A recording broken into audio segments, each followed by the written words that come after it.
Hello everyone! We are officially live. It's been like, I don't know, a whole week. It's been a bit of time since I've streamed, so yeah, I'm back at it and had a nice little vacation with my husband. And his friends came to visit, and that was really cool. So yeah, it's been a little bit of a hiatus, but we're back. We have finished this underpainting. We are done with grayscale, so we can actually get started on color tonight, which is super exciting. I love color. And something kind of interesting. During the vacation, we went to go see the Odyssey aquarium here in Arizona, and it was such a nice experience, and it's my second time seeing that, but I actually got a whole bunch of pictures and things to kind of help reference-wise, which it was just the perfect opportunity. I mean, I'm working on an undersea sort of vibe painting, so I just thought I would take the opportunity to get some photos. And check it out. I actually printed out some photos, so these are my references here. It might be a little bit hard to see, but these are my references. I got some really nice ones where like the water is just kind of glimmering on objects and things like that. Got some seaweed ones, got some different types of fish. Clownfish and all sorts of different coral and things like that that I could implement into my painting. So that's just gonna be a really good, awesome thing to have for this. And yeah, it'll be very useful for me. Okay, so I'm kind of thinking, what do I want to start with? I've never painted an underwater scene before, so this is all new territory for me. I think that I kind of want to start up here with like the kind of glimmering, like the water up top. You know what I forgot to do is I actually forgot to change the title of the stream. I'm gonna have to go back and do that later. That's one of the things that I always forget. I never like really forget the announcements, but I always forget that part. OBS just saves it for me, so it's just so convenient. But yeah, I forgot to change it to work in progress 4. And yeah, we're done with grayscale. We're actually moving on to color tonight, so that's really gonna be fun. So I think like I'll probably end up using primary cyan for this particular up top here. It's a tiny little bottle. Oh my goodness, it's so small. And I have to mix up a little bit of white. Okay, so normally I'm super nocturnal, but tonight, well, this past week, I've been diurnal, which obviously that means the opposite. It means awake during the day, like humans should be normally. But normally I'm very nocturnal, but I have been awake during the day, like more awake and lively during the day and sleeping at night. So flipping it around, like I've been trying to work on it the past day or so, just trying to get back into or reacclimated with the whole night schedule, because this is just really the only time that I can actually do something like this. I think it would probably be really wise for me to just kind of you know, get used to. Okay, yeah. So I think this is kind of like the right color for, like, not the lightest, exactly like the lightest color, but I think probably like the lightest blue that we're going to have in here. We'll see. I think this is probably the right color. It's just hard to say. I just have to look at the paints and like, I mixed a little bit of that cyan with white, and that's kind of what I'm getting here. So I'm just trying to paint that in. I also got some of these foam brushes. Oh my gosh! Gammy Loves Robin and Illuminating Luna. Hello, you guys. Thanks so much for being here. Uh, we're back at it. It's been a bit, huh? Hello, hello. Oh my gosh, I'm so happy to see you guys here. That is awesome. Feel like I'm just kind of hanging out and talking to myself, you know. How have things been lately? Both of you. Are you both together right now? Are you chilling at homesies? That's cool that you guys can make it. Thanks so much for being here. It means a lot to me. It always does. You know, it's just chilling at home, you know, painting and stuff. People,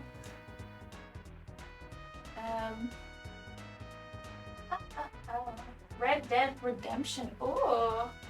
I'm in Magical Tucson, of course. That's awesome, you guys. So you both could make it, but you're both in your normal, both in your homes. That's very cool. That is awesome. Magical. Okay. I have a friend who lives in Tucson.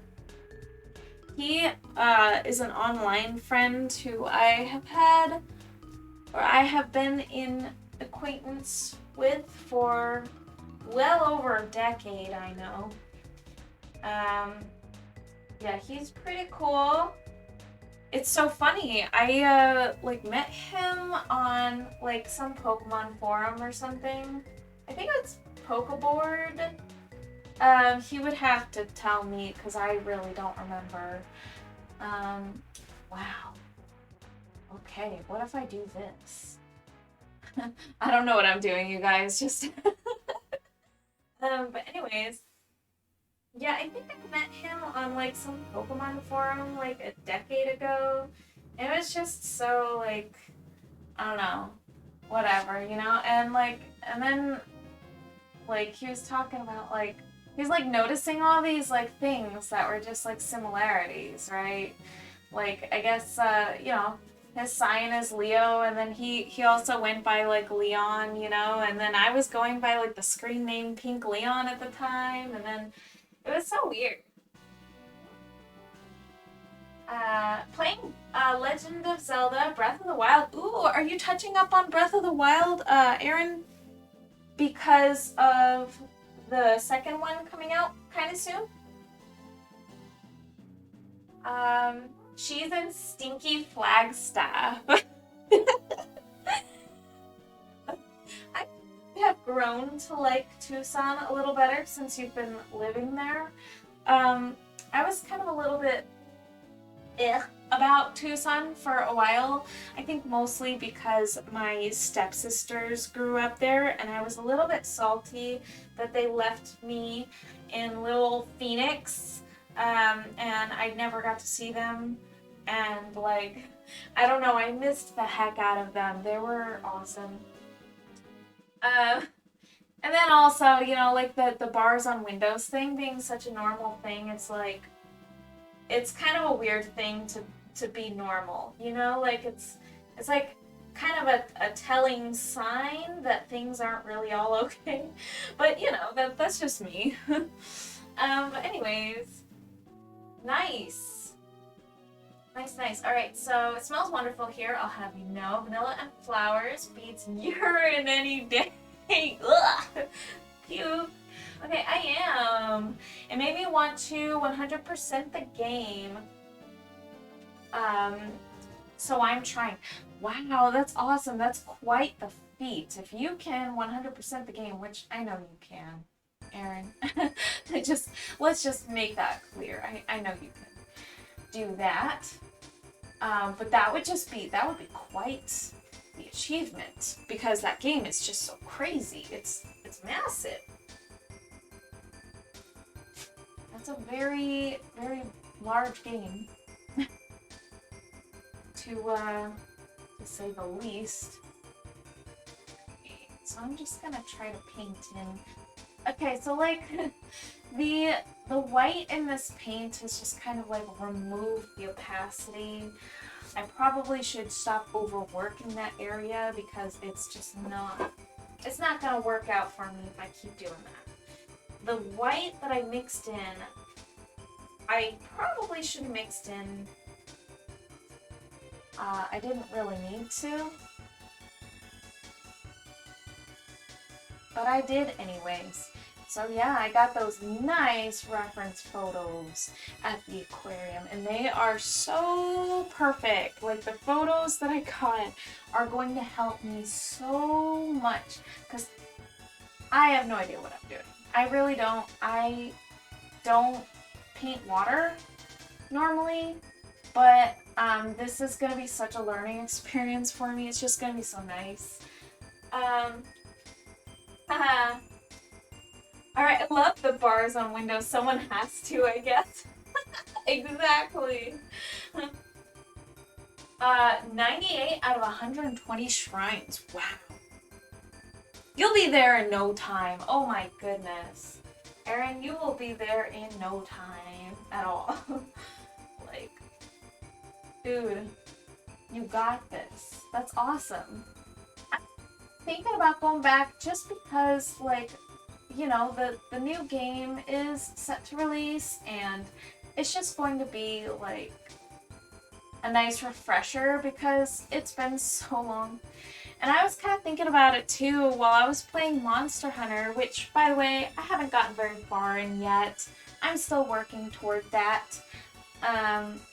I only like recently just beat Magnamalo, and then I did his quest a few more times to get his plate and then get the armor set. So that's as far as I had gotten. So like, I'm still really far behind. Like, it's not even like, my brother, like, I think he did all the DLC and everything too. Like, I am no match for that. But it's very exciting that there's so much more to look forward to. But like, I honestly have to get to it because, yeah, I have been neglecting it.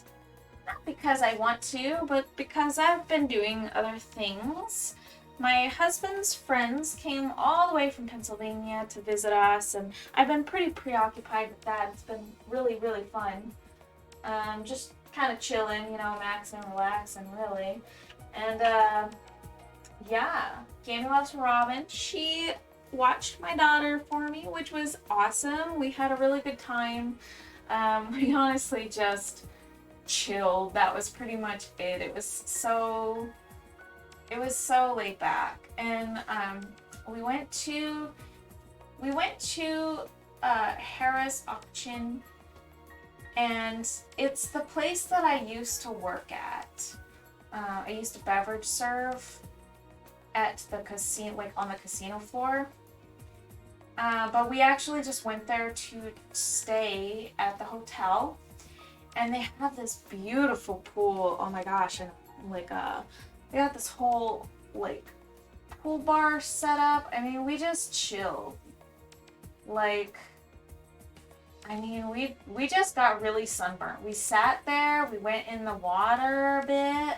Oh my gosh, it was so funny. Like, okay, so while we were there, it's pretty like not busy, but you know, we just like hung out in the water a bit. And then there were people coming through. There was this lady who had her kid, and she was taking her kid up to the, like, there's a pool bar, so it's like connected to the water. It's like weird. It's so weird. But they have like this line. We're just chilling, you know, on the, like, basically like the kids zone, you know, the non-alcoholic side of things. And we're just chilling there and floating around and, you know, talking and stuff. And there was this lady that was making a big scene. She brought her kid over to the bar area, and it's like, it says 14 and up, and like she was fighting them when they were like, you can't bring your kid over. What are you doing, lady? Like, just listen. Crazy. Oh my gosh. Let me, I'm gonna go ahead and move my tablet over so that I can see things a little bit better while I speak into the mic, because I think I'm speaking too far away from the mic right now. I've never seen the technique you're doing with the color over the monochrome. You haven't. It's super cool, thank you. She sketches it all out in grayscale. Does the colors already have the darkness or lightness? Oh, you guys frequent the pool bars in Mexico? That sounds cool. Nice. There's always some annoying lady making some scene over stupid stuff. There were a few people that were making scenes over crazy things. Like, okay, so basically, we went to the Copper Cactus, which is one of the food areas that's like, you know, it's the one that's open late, and it's kind of like second rate compared to the other places. I would definitely say it's not the fancy place.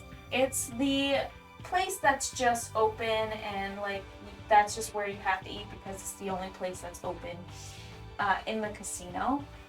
And I used to eat there. And I used to pick up food when I was like off my shifts and everything.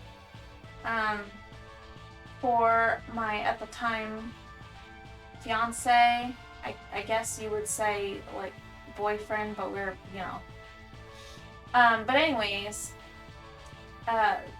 he would eat the shrimp baskets, and yeah, it was something that, like, I would pick it up. I can't remember if he, like, decided he liked the shrimp baskets. I can't remember how that went down. I think I just tried it or brought it home one day with, like, my Harrah's coupons, because I have these Wow Bucks things. I actually even have them here. Like, I still have some of them left over, but they're meant for employees, so it's like one of these things. You just, I don't know. It's literally $1, but like every time Thursday rolled around, we would like have these quiz questions, and like, long story short, I just won quite a few of those, just doing quiz stuff, and that was a lot of fun.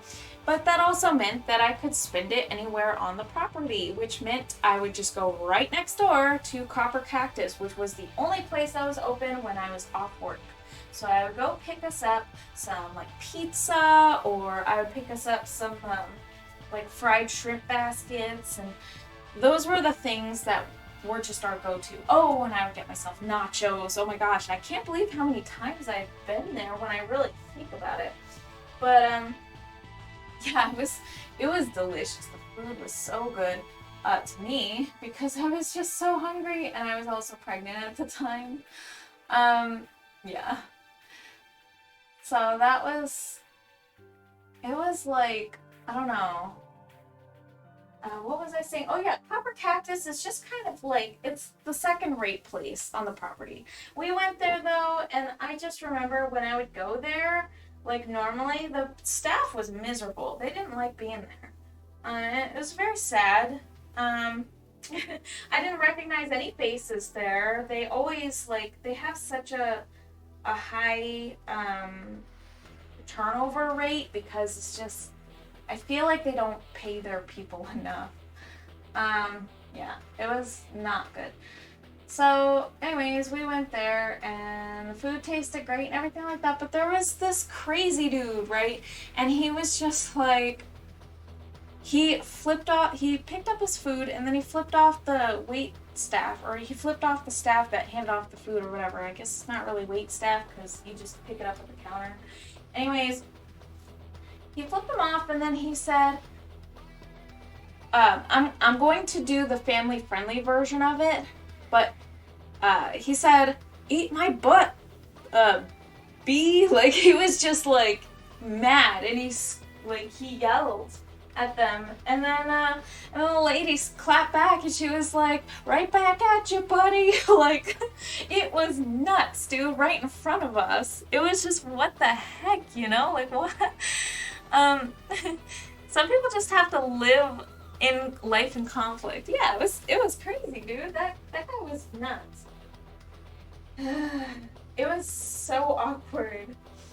But yeah, I'm trying to watch my mouth a little bit, like on the live streams and everything like that too. Like,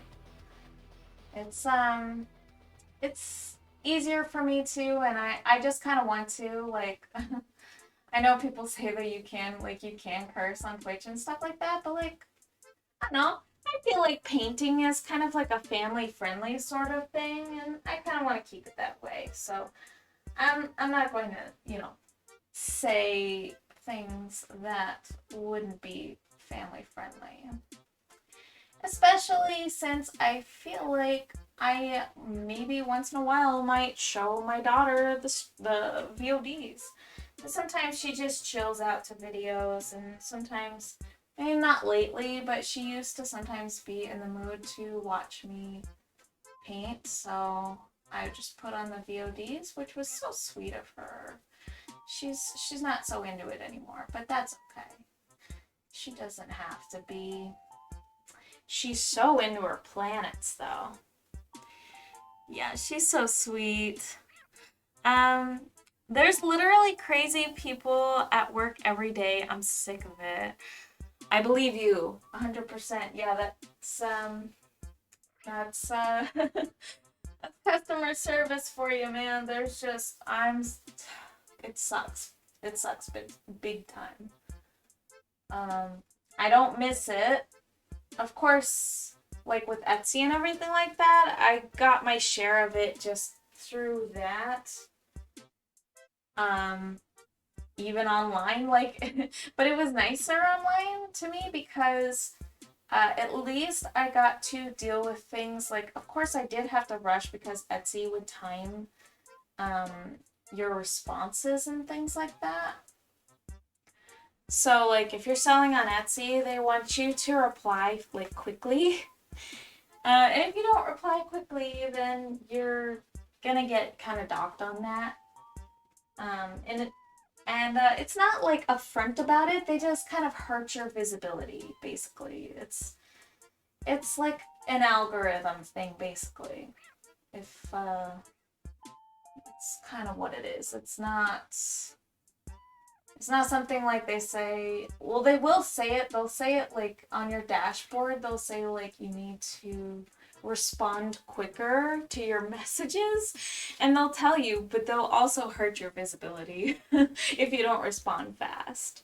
And it's like a permanent thing. I want to become famous? Want to become banned?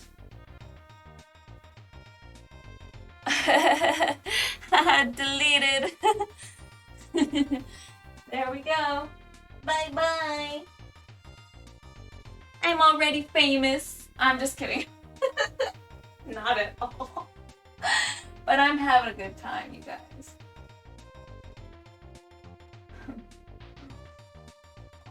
I am pumped to be working on this. I wasn't sure how I was gonna feel. I was like, I'm not gonna be into this. I have these moments, okay? Like, I have these moments during the day where I'm just like, I really want to paint. I really want to work on it. And then, like, the time gets closer and it's, time's ticking and everything like that. And then I'm just like, I don't know if I want to do this. I don't know if I want to paint. I don't know if I want to stream.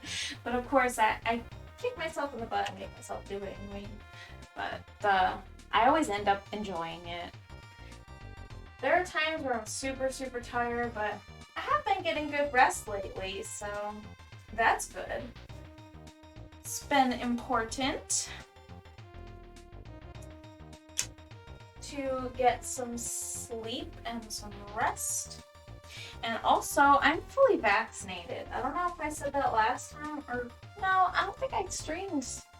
I think that I was going to go in just after my last stream. I can't remember. But I'm fully vaccinated now. So I'm so excited about that.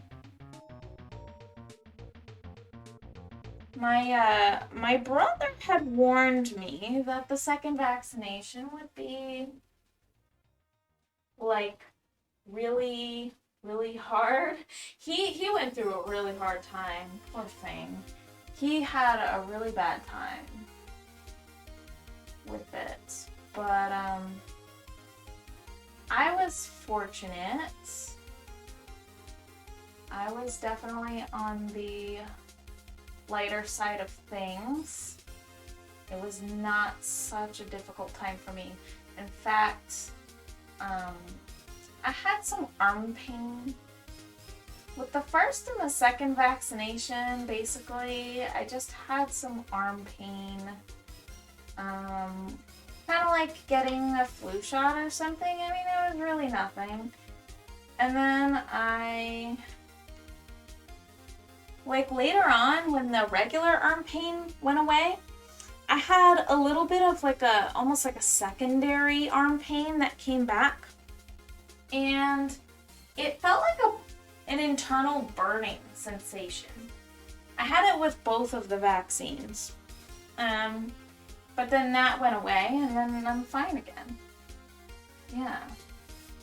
And I could definitely tell that some things were happening with my immune system. I always check my lymph nodes often, which sounds like a crazy person thing to do. But it has definitely helped me prepare myself with, like, you know, vitamins and zinc and things like that to make sure that I actually can handle the impending sickness. It just helps me. I always check it. And I pretty much almost immediately, like, I went in and my lymph nodes were not swollen at all. They were like perfect, peachy, and wonderful. And then I went in and I got the shot and I was walking around and everything like that. And then I started feeling a little something in my lymph nodes. And they only recently, like just today, went down to pretty much nothing. Like, I don't have any swelling in my lymph nodes anymore. It's all good. I felt pretty sick and had a fever. Ugh. Man, that sucks, dude. I felt something in my lymph nodes, but I think this is what saved me, and I'm just gonna share this. For some reason, the arm pain was so bad I couldn't laugh or move without it being excruciating. At the 12-hour mark, yeah, the arm pain was really bad the second time. I felt like it was so much more. But I had to just kind of like suck it up because I had to pick up Robin and move her around and put her in the car seat and stuff like that. And it hurt really, really bad. But moving it around and stuff, eventually, like the next day, it started feeling okay. But then I got the second wave that's like the burning internally, and that's the one that, like, it doesn't hurt as bad, but it also kind of scares me because it's weird, like. But what I kind of wanted to share was I think the thing that saved me. Now, I could be wrong about this. There's no, like, I don't have like any scientific research to back it up, but I'm sure I'm pretty confident about it. I took these like really nice zinc tabs that I, like, every time I take them, like anytime I feel like I'm starting to get sick,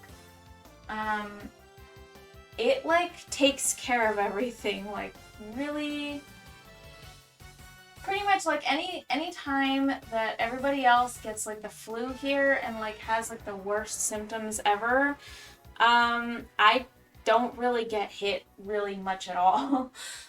Shane will have like a fever of 104, and because I prepare by taking this stuff, I get maybe a little cold that lasts a couple days. Like, it's, and I normally have a very bad immune system. It can't handle really anything. So I take these tabs that are like zinc, magnesium and something else, and it's by like, I think it's by like Nature's Bounties, like the company that makes them. There are these 3 really heavy pills. You take them once a day. You don't technically have to take them daily, but I recommend taking that when you think you're going to feel sick. But not to your stomach, and make sure that you eat, because those things will ruin your stomach if you do not eat. If you take those on an empty stomach, you will be throwing up. Like, guaranteed. Pretty much immediately. But they work so wonderfully. Because I am the person that gets insanely sick all the time. And I don't when I take those. Just when I take those. I have taken like all kinds of things like vitamin C and stuff like that. It doesn't do it. It's just not enough. But that stuff works like a miracle. Yeah, I was super dehydrated, so I think that was my problem. Oh no! You gotta stay hydrated, that's so important. Yeah, my poor brother, he was throwing up all day. The next day, I was just wondering, because I wanted to prepare myself, you know. And that's what he went through. But I took those things. I got the flu shot. I got the COVID shot. And it went over very nicely. It went over really well.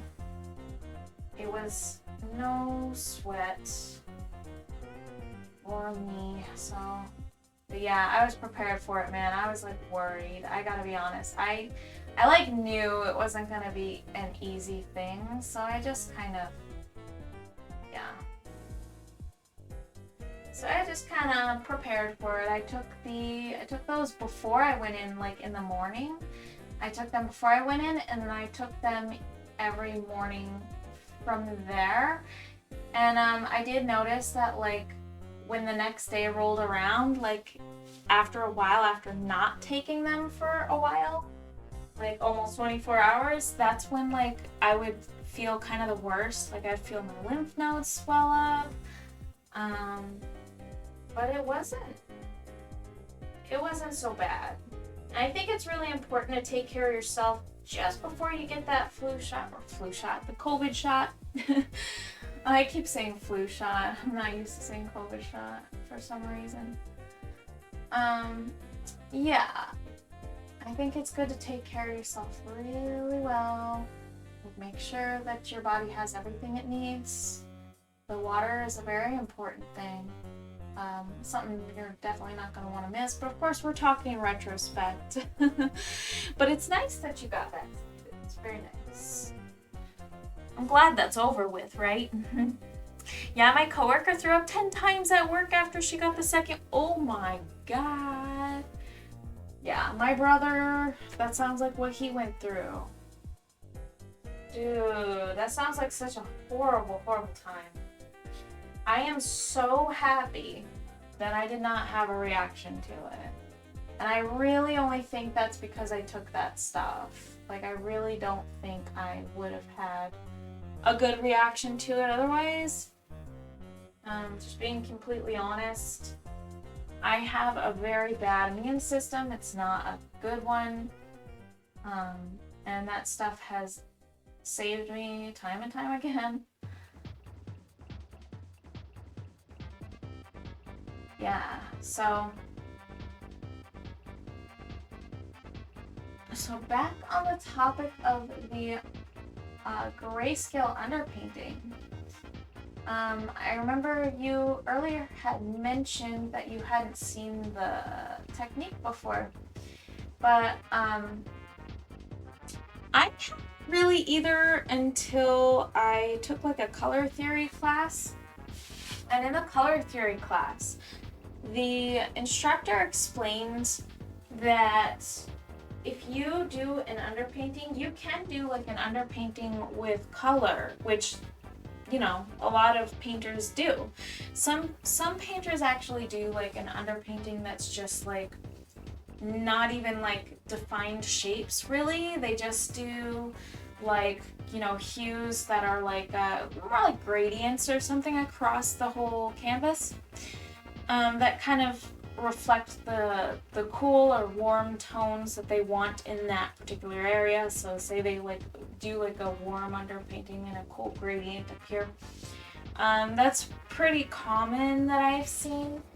But I like to do the grayscale one because in color theory I was taught that it really helps make the colors pop, and boy it does. Like, you can paint directly on just white prepped canvas and the colors are not going to look this rich. They're just not. Like, you aren't going to, it's going to look like blotchy. The color doesn't lay evenly. And any little bits where the canvas shows through underneath, which does happen on the first layer, or even sometimes the second layer, if that shows through on your color, you're just going to see this like blaring white speck, and it's going to be really hard to fill, and it's just really not pretty, and they happen all over the place. But if you have a grayscale underpainting, assuming that your canvas is already like gessoed and everything like that, then if anything shows through from underneath in the layer, it's just a desaturated kind of same tone or same like it's just going to be like a desaturated speck that shows through. It's not really going to be like blaring whites. It's just like dots of just kind of like a grayscale, kind of same-ish values. So if you just focus on the values too, you can also kind of pay attention to the value harmony with the painting. So you're kind of looking at like composition a lot more as far as where the light hits and stuff like that. So you know, it's just some little things that I picked up from color theory. It's just been a lot of help for me. Let's see. Yeah, that's super interesting. Do you dilute the paint or something for painting over?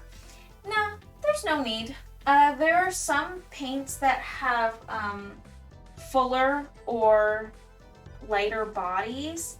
So if you look right here, there's going to be a box on these paints.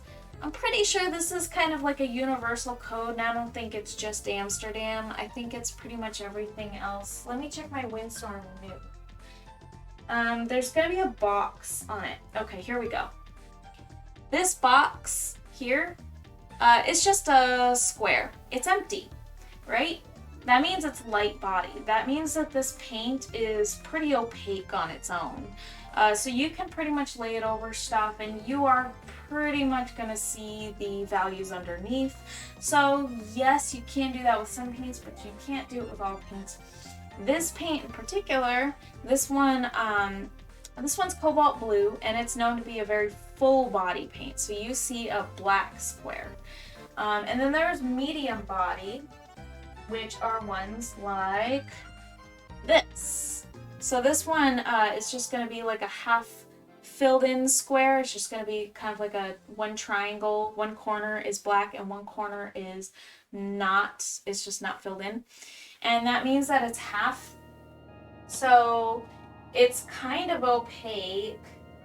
It's kind of translucent, but it's not fully translucent. And then there's like the fully, I guess you would say fully opaque ones are the ones that have the square, because you can't really see through them. They're like dense, you know? And you can make paints more dense by adding dense paints to it. But it's just kind of, you do kind of have to pay attention to how much can show through from underneath. I do like some of the paints that do that, but they're very specific. Like, you can't use those types in every situation, and I just like to kind of change it up, vary it up a little bit. Yeah. It's definitely good to use like kind of all of them and the different like full body ones and the light body ones. You want to pay attention to it, and you want to kind of like use them and alternate, but you want to be aware of what you're using when you use it. Like it's just a lot more helpful, and it helps too if you get to test it like on a piece of paper, or not paper, don't do regular paper, but like watercolor paper is actually good for acrylic, so you could do that. You could do it on just like a Bristol board or something. That's a good medium to use it on as well.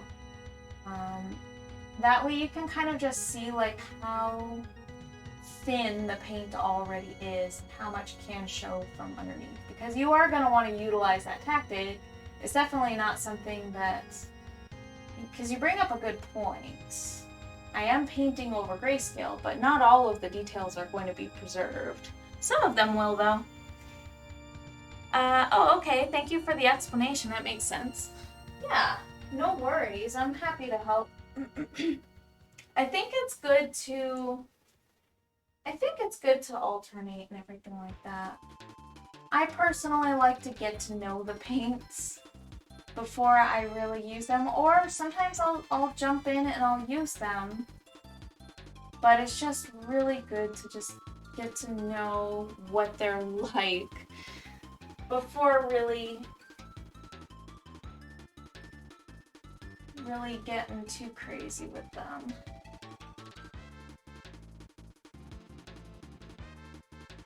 Yeah, so yeah, going over the grayscale and everything like that, some of it gets preserved, some of it doesn't. A lot of it doesn't. I actually really like to kind of redo pretty much. And like also this grayscale here, like if you have noticed, it's a very rough version of the final version, and a lot of like there are no details really, it's just general shapes. So one thing I did miss last time, which I don't recommend people do, is with the last painting that I completed, the Guardian of the Sword, I spent so much time on the underpainting.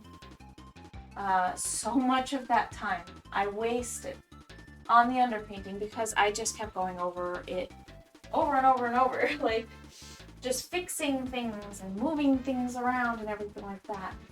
And it wasn't necessary because I was filling in details, way too many details, and I should not have focused on the details. But I did, and it was hard for me not to, for some reason.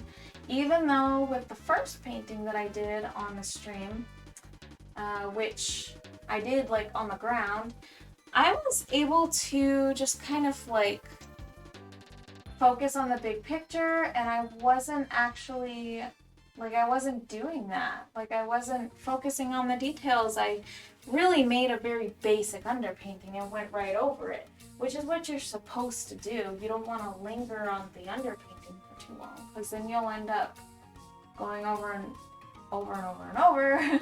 Like you're just going to be spending all that time just wasting it, really. It's a huge waste of time. And it's a waste of paint too. Like it's a massive waste of paint. You can sink so much time into just the underpainting, it's ridiculous. But yeah, as long as you get your general shapes and everything like that in, there's really no reason to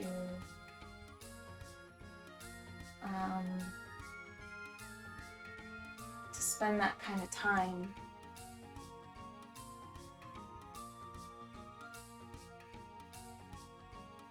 Yeah, you don't really want to spend all that time on the underpainting, really. This was pretty quick and basic, I would say. This one was.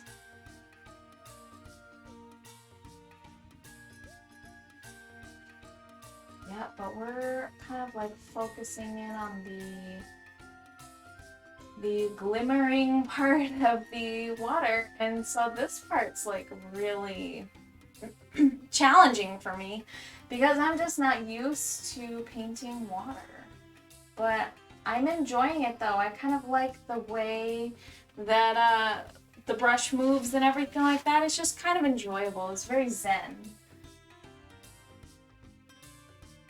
I could definitely see myself spending too much time on the underpainting. It's easy to sink your time into the underpainting, and it's kind of a trap. Like, it's a mental trap, and it honestly, it puts you in kind of like a block.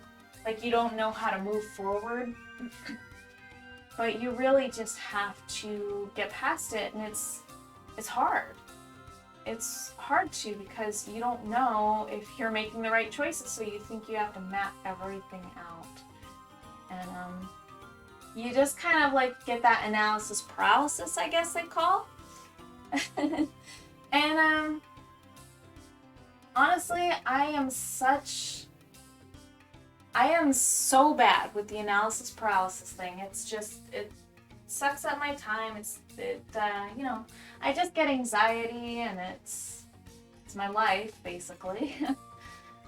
But you really have to catch it because it will hold you back, and it can be a real pain in the butt. You just kind of have to go, well, I'm gonna paint over all of this anyways, so why would I spend all this time on the underpainting? Yeah, we're finally getting into color. I'm so excited about the color, I really am. This over here looks kind of dingy, but that's okay. I'm getting to it, I'm not too worried.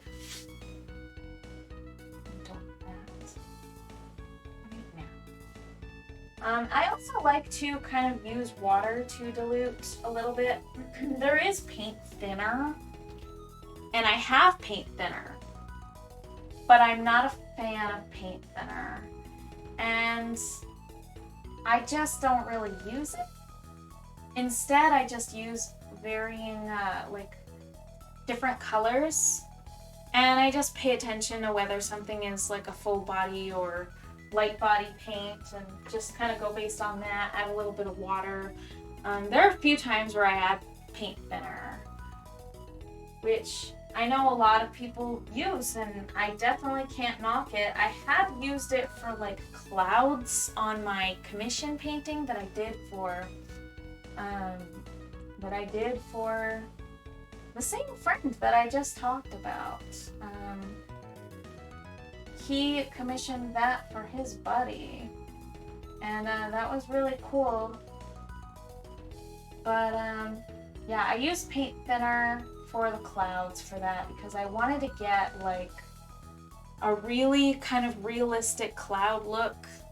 And I wanted to paint it on the rich blue sky, and I wanted it to kind of fade into the sky, and it worked. It worked great. But it also looked super shiny. And that at first concerned me, but that concern went away when I finally applied the glossy, what's that stuff called again? UV varnish.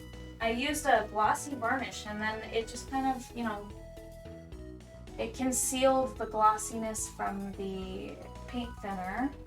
So that was great. You know, it ended up being a really good thing that I used that, because I got that effect on the clouds that I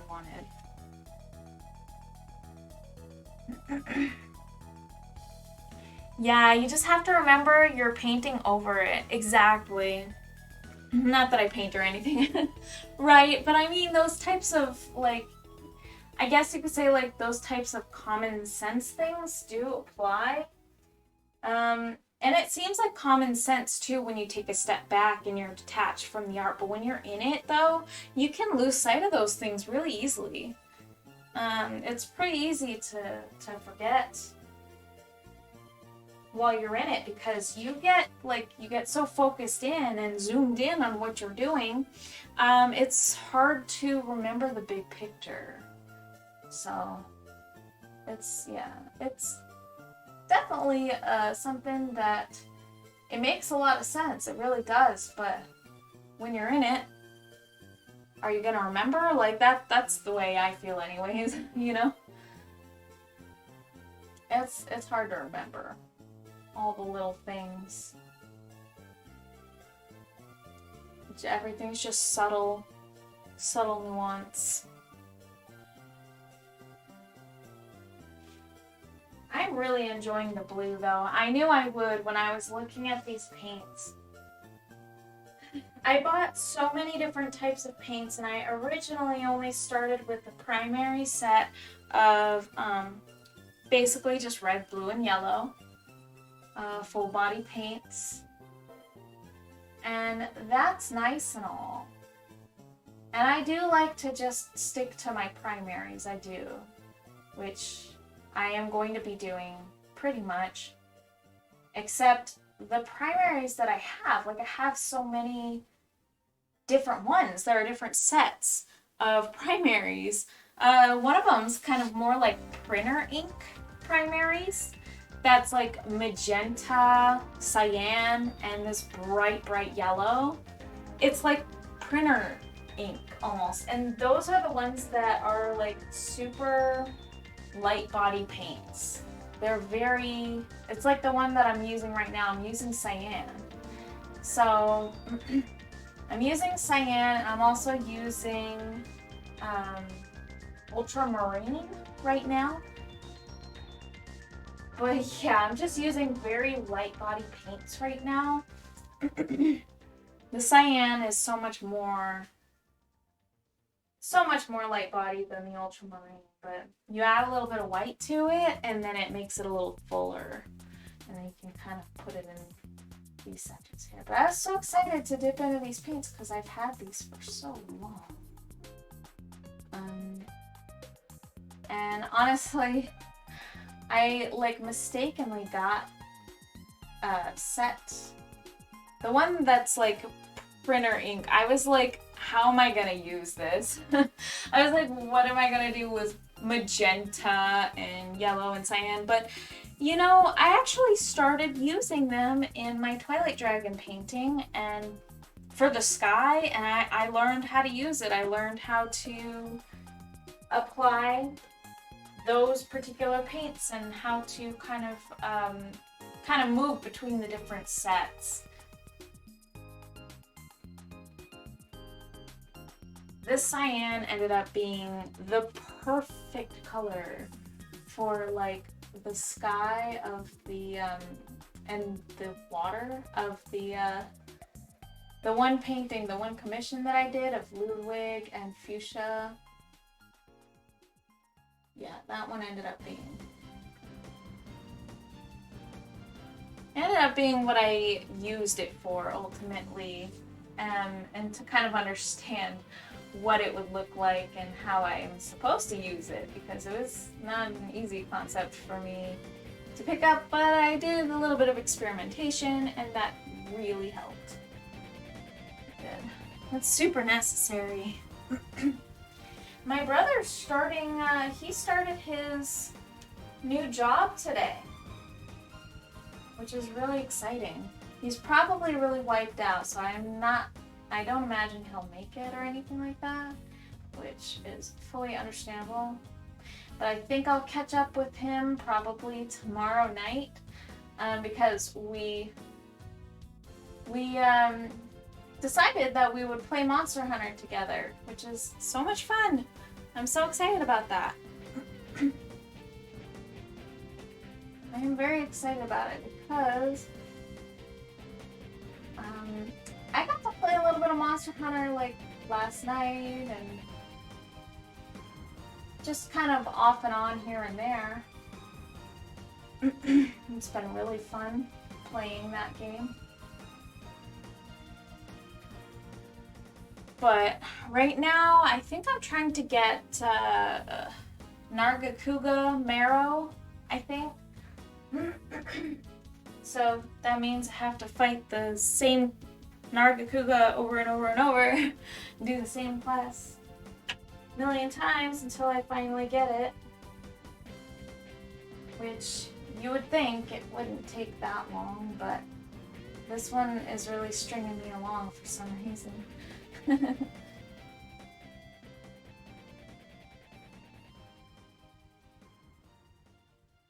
Having a good time with this paint. I'm just enjoying the little water flecks of light. Just all of this. It's just fun.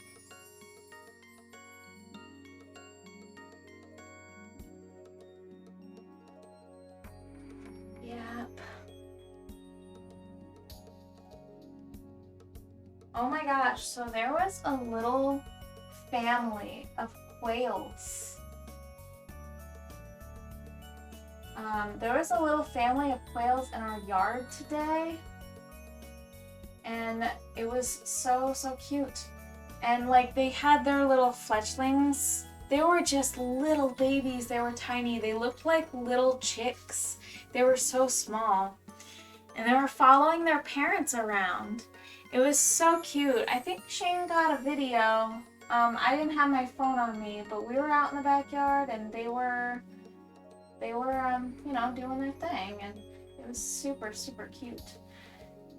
But I think they got trapped in our yard, and so I was like, I want to tell them how to get out of our yard. So like they were trying to lead their little chickies around. It was adorable. They had like, I don't know, a dozen little babies just following them around. There were so many of them. And they couldn't jump very high, but they were jumping up on, like we have those planters in the corners of our yard that kind of go up like a few feet. And their parents were trying to get them to jump on those, but the little babies were too small. And the parents were trying to lead them up on top of the brick wall, but the babies were just too small. They couldn't do it. And they were going about it for a while. We were sitting out there just watching these parents frantically try to get their babies to go up this wall, and it was just an impossible feat. I was just like, what are you guys doing? So eventually, well, Shane was just like, let them do their thing, let them do their thing. And I was like, but I want to help them. Like, I want to show them where to go. So after so long of struggling, and they were trying to figure out how to get their babies out of the yard because they were all scared and confined or whatever, I go over to them, and of course I just treated them like, you know, Brewster basically. I pointed at them, and then I pointed at the gate outside, like the gate outside the yard, and how they can get through it. I just pointed at them and pointed through it. And then the female was looking at me, the little hen, she was looking at me, and she was like looking where I was pointing. And she was picking it up, and the dude wasn't paying any attention at all. And so then like she was kind of like watching me point at them and then point at the fence over and over, like repeatedly. And then she like went and got the dude, and then they both started looking, and then he started actually following the path, and they both kind of like, you know, cautiously followed where I was pointing. They were doing it, dude. I was so excited that they were like listening to me. They were following my directions, and then they got out, and that was awesome. They just kind of like followed where I was pointing and everything like that. And I was like to Shane, I was like, haha, I'm the bird whisperer. And I was like, just kidding. He's like, no, you really are. I'm like, oh my god. Of course, you know. Oh, speaking of birds, my boys, Pecco and Brewster, they got their new cage set up. We had help from my husband's friends. We all set up this awesome cage. It's massive, dude. The thing is very roomy. It is so cool. Oh my gosh, Glenn, there he is. Hello, Moist. Hello. Welcome, and thanks for being here. I'm working on the water right now. I'm not really sure how it's going. I let the camera tell me because it's got a better thumbnail view than I can get. But yes, this is where I'm at. So far, we're working on the color. Just getting started on the color, really. Just a pop of color. And yeah, I'm talking about birds and their awesome room and their new cage. It's like so spacious and gigantic. And they're so happy in it. Like, they are super happy. It's so funny. Pecco, actually, he did not want to leave the room while it was being built, and then he went into the cage and just kind of like, you know, hung out in there while we were finishing it up and everything. Like, none of us were finished, really, and he just kind of hopped right in. It was great. It looks great, chef's kiss. Thank you. I appreciate you. You are so kind. It means a lot to me. I don't know what I'm doing with water, but I'm trying really hard. So this is gonna be like the water surface, and then I gotta make like more sparklies or something over here because I kind of want that like light, and then I gotta do like rays of light. I'm not sure exactly how to do it, but I got these little foam brushes, and I think that they're gonna come in handy with something like that. I've got paint on my hand, but yeah, I think those will be handy because like, so I think probably as this is more defined, I can start kind of like adding scattered light rays and pulling them with this. So I'm hoping that helps. I'm not really sure. It's just an idea that came to mind, and so I bought those. And I think that it's gonna work out. I think. I don't know for sure if it's like the canvas is too grainy. I don't know what I'm getting myself into, but it'll be fun anyways. And I enjoy the process. I love the water. Oh, thank you. It's like a dragon type Eevee evolution. You know, that's so funny that you say that too, because my husband was like, it's a Vaporeon. I was like, you know, I kind of see it too with like the little frills here.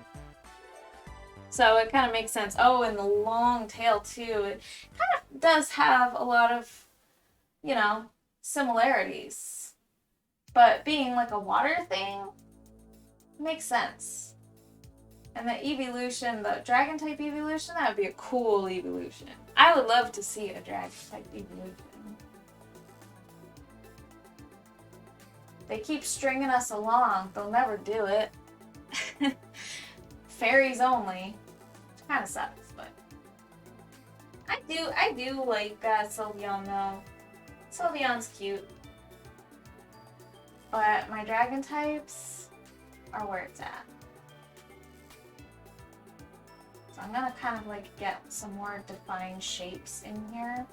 We'll just kind of like, you know, get some more reflected light. I don't know if I'm doing this right. I have to look at the camera periodically because to me it almost looks like I'm doing something wrong. It's so hard to tell. I just like the way that like water looks, like the scattered, like the movement and everything. It's so like, I tried to rest my eyes on moving water to kind of capture it like a camera in my head. While we were at the aquarium and while we were at the pools, and also while I was giving my child a bath, like I was just looking at the water and trying to capture it like a camera, right? But it's so hard because it's always moving. Like you can't just take a good look at it and analyze it. It's just constantly moving. So it's like you have to capture the movement in a single frame, and it's so hard to do. I don't know what I'm doing, but it'll be, what's going on? Google thinks that I am talking to it, apparently. Gotta go. It's just a few minutes to dedicate to all my Hello Creative friends. Aw, thank you so much for being here. I really appreciate that you stopped in. I know you got a busy schedule, so honestly, it means a whole lot to me. Thank you so much, Glenn. I hope you have a super good night. Bye.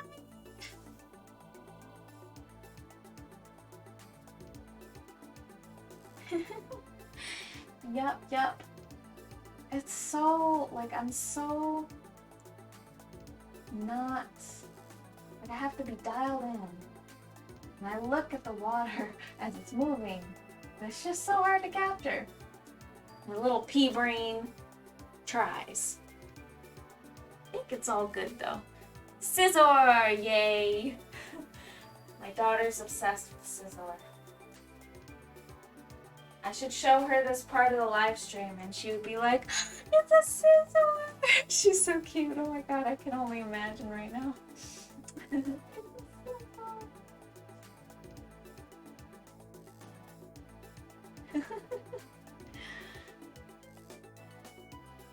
Alright, let us see. So then I should kind of start palming this down. Like I just need to start kind of like making like the little patterns and everything like that. Maybe even just a texture.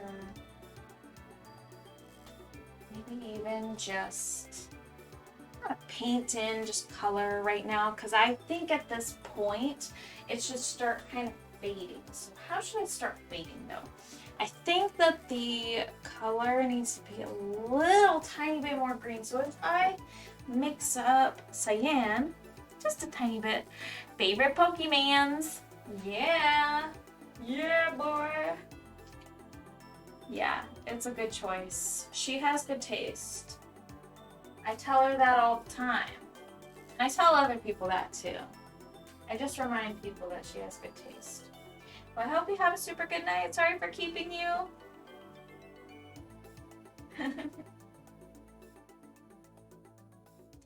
Primary yellow. Now this one is half. It says half body, but I know it's very, very thin. This is like the thinnest yellow I have ever used ever.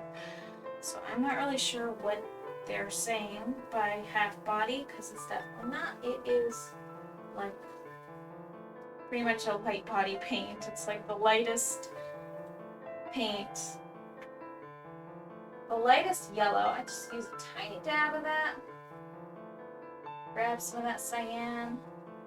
Get a nice green looking color. It's just a really, really subtle green. It's not really anything crazy. Just a very, very subtle looking green.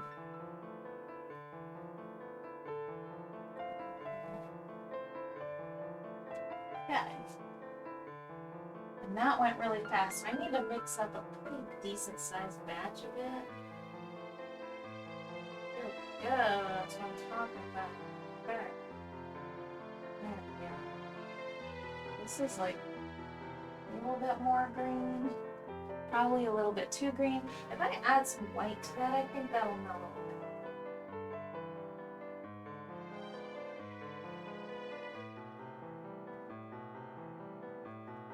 There, okay.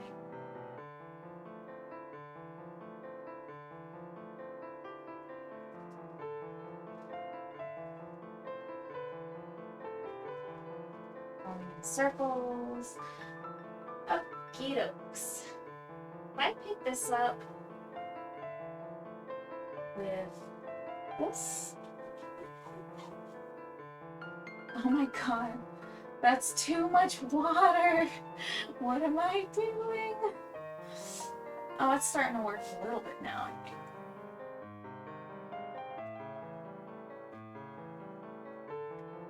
Kind of helps me to push it into the canvas too. That way it's a little easier to work with as well.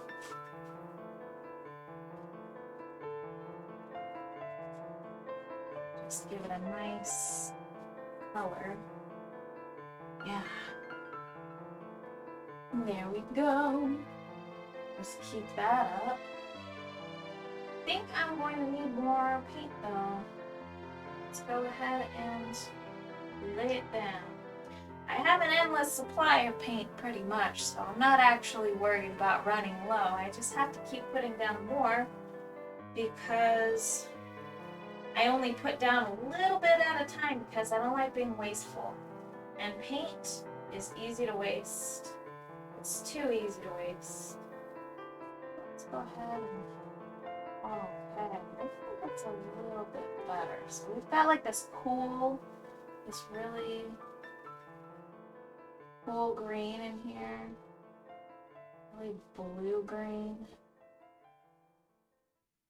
Green is already a cool color, but this is a very blue green.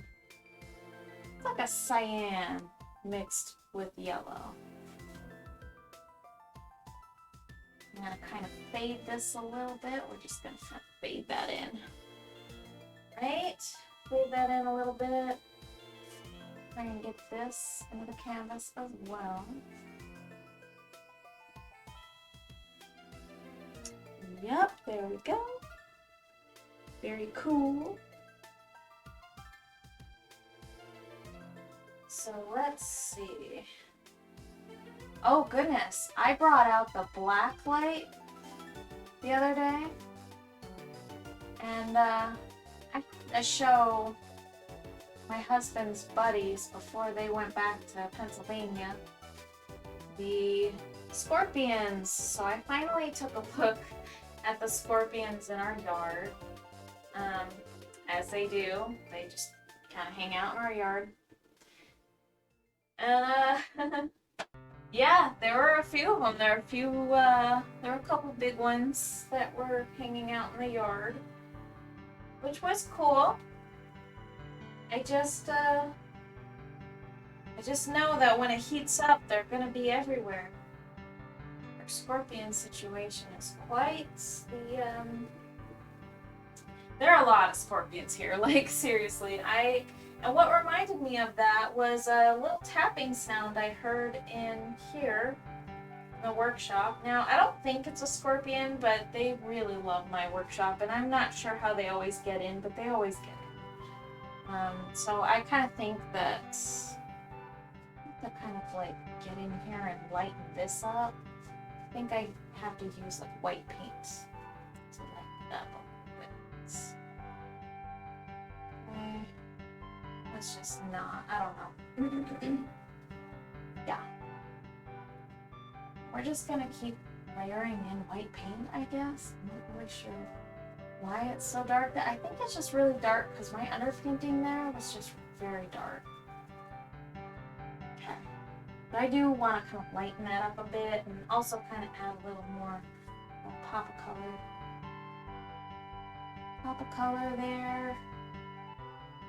A little bit of white and sand.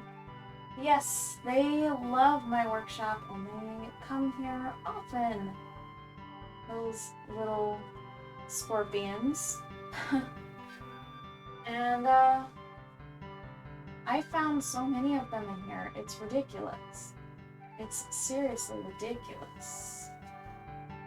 There were a couple times I remember when I was on the floor and I was streaming and I found a scorpion. There was one time where I was literally just about to start the stream. And I go over to my computer and I'm about to switch the scene over from like the starting soon screen to the like actual live screen like this. And and I just noticed a little scorpion just scuffle out. Yeah. He was like coming at me, dude. Like I was just like, no. And like it kind of makes you feel a little paranoid too, because like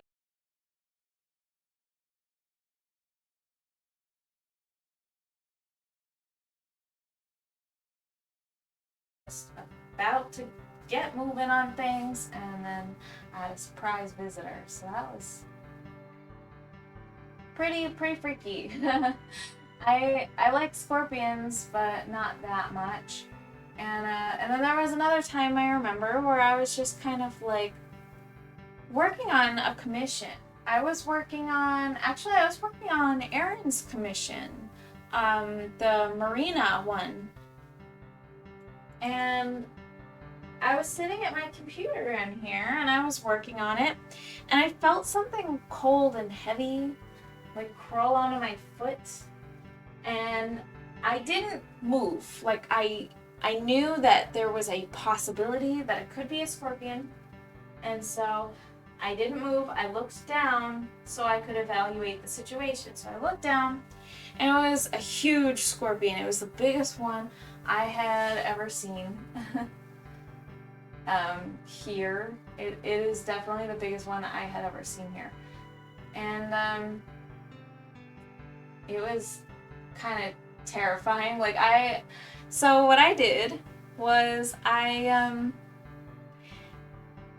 like flung it at the wall, like at top speed, you know. I just really, really fast. My foot was just here, and I flung her at the wall really fast. And I felt bad, but then I grabbed her up, and then I preserved her. And I feel bad about it, but gosh, there's so many scorpions around here, and I can't have them wandering around the house either. Like, I've got a 3-year-old, I've got a kid. And these are bark scorpions too. They're not the nice ones. There are no nice scorpions here. They're all bark scorpions. Yeah. Okie dokes. So if I just...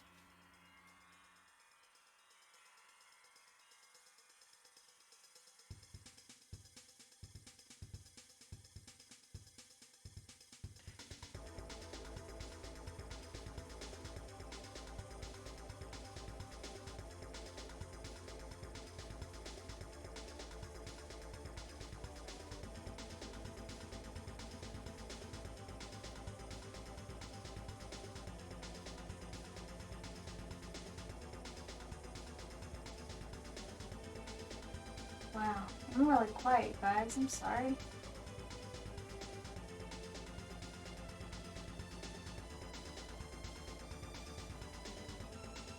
This is the concentrating part where I'm just kind of dialed in a little bit. Just kind of focused. So focused. Push that paint into canvas. Okay, there we go.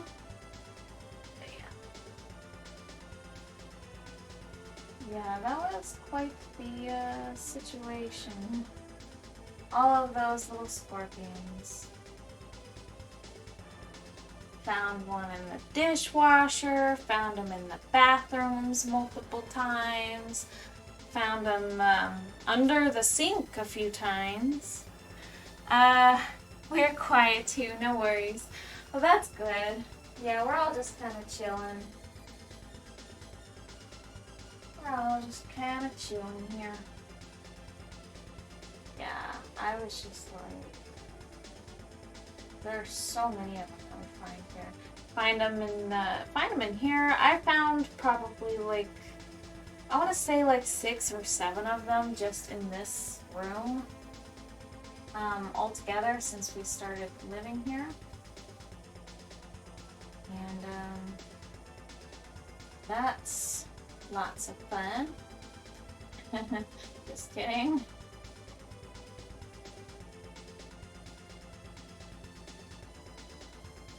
And yeah, so that was quite the situation. Really. Catching all those scorpions and such. Glad we don't have rattlesnakes. As cool as that sounds, it's not cool because I don't want my daughter to get bit by a rattlesnake. That is no good. That is not okay. But I gotta say, like, as many of them as I have found in the house, none of us have been stung yet.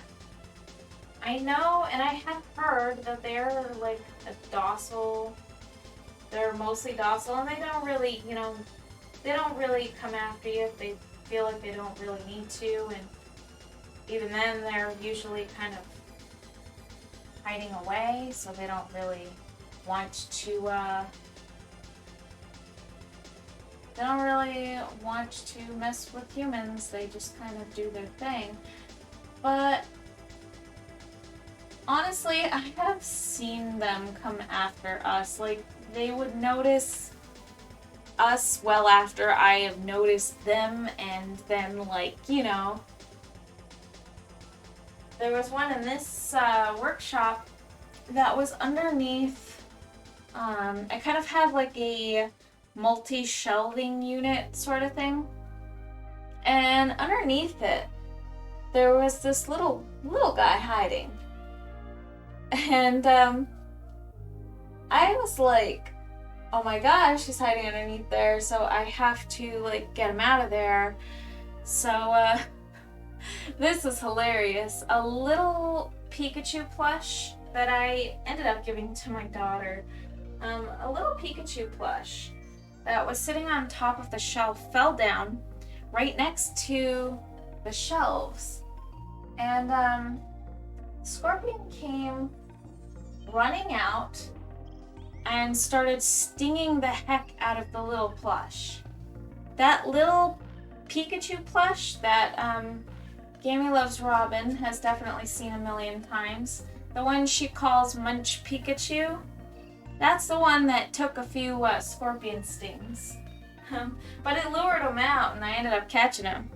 Yeah, that little Munch Pikachu has been stung a few times by that scorpion. It was very angry. It came out and it stung it like quite a few times. It wasn't just like a once and done thing. It was like angry. It was like attacking that little Munch Pikachu thing.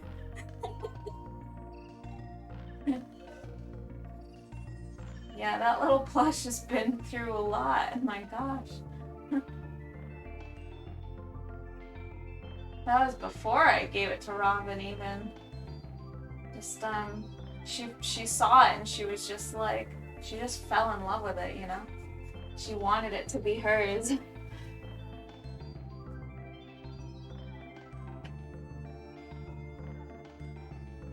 Okay.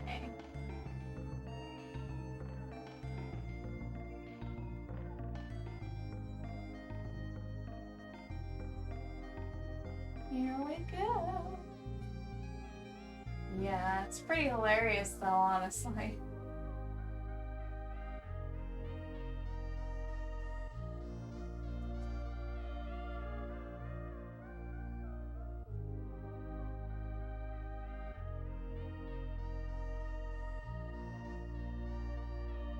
At least it was none of us that got stung. I'm okay with that little doll being the target.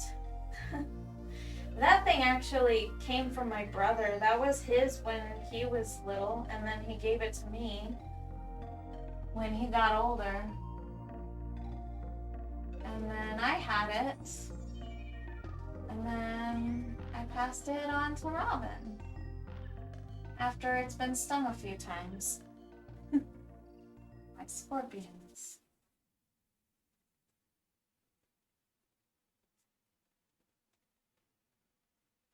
I'm so excited about my bird's new cage.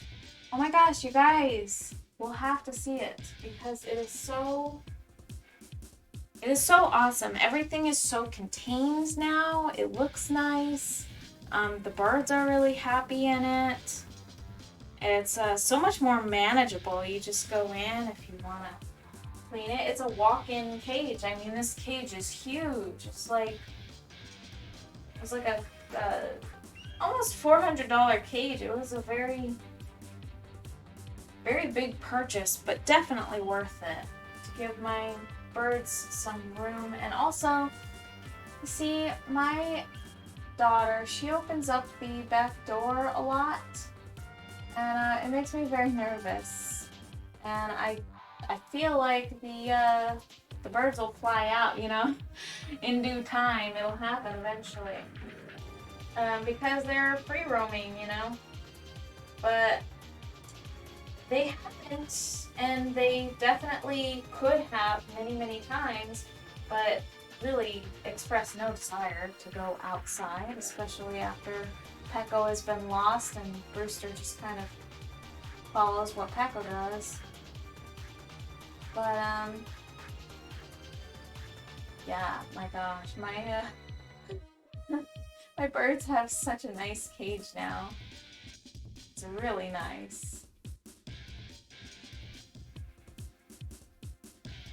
It's all assembled and everything like that. All the parts came in 3 massive boxes.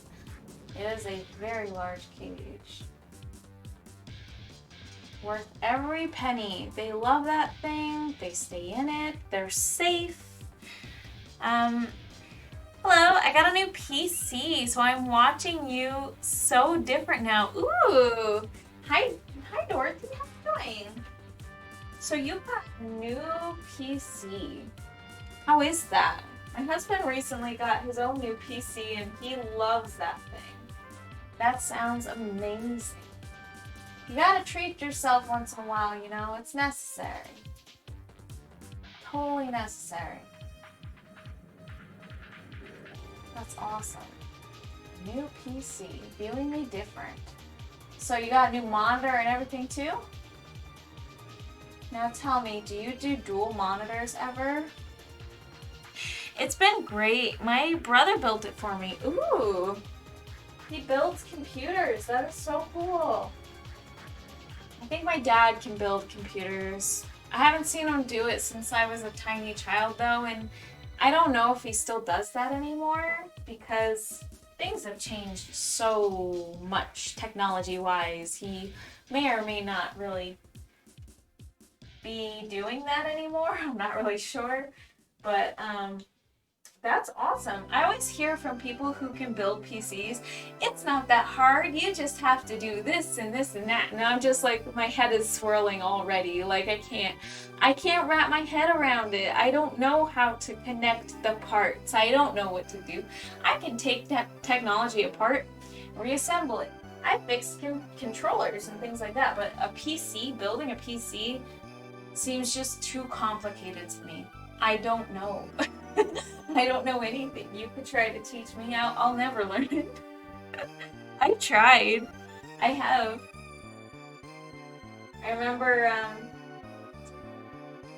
I had a friend who was like a very, very nerdy, very like, you know, good with PCs type of person. And he tried to show me how to open up a PC and what to look for, and like all of the jargon and everything just had me lost instantly. I didn't know what I was listening to.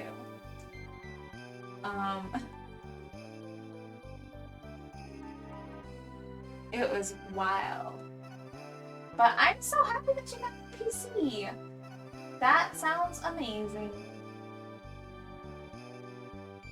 That's a good time, for sure. Yes. How's it looking on your PC or on your, I should say on your new monitor? So I imagine the display is probably pretty much... Were you viewing on your phone or Android before?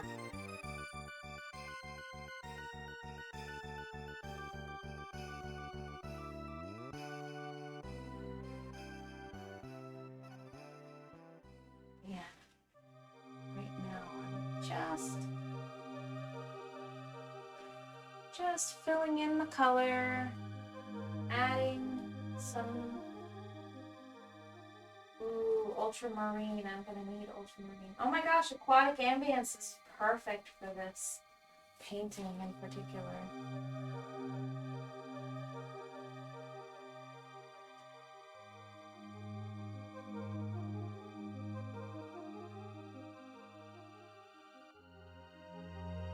I will for sure need more cyan. I am losing cyan.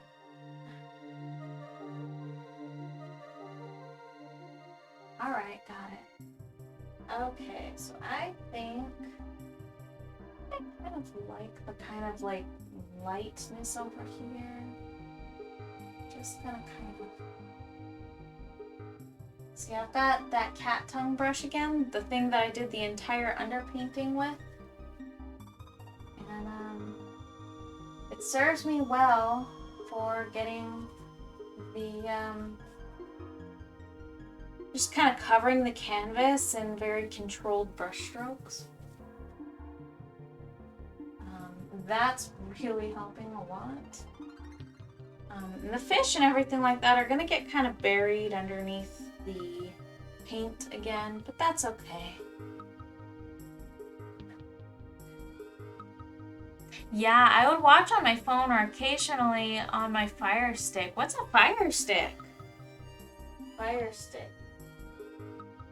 Is that an Amazon thing? Because when you say Fire Stick, it reminds me of like Kindle.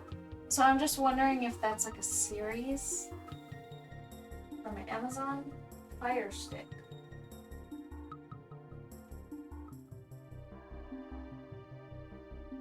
That sounds interesting.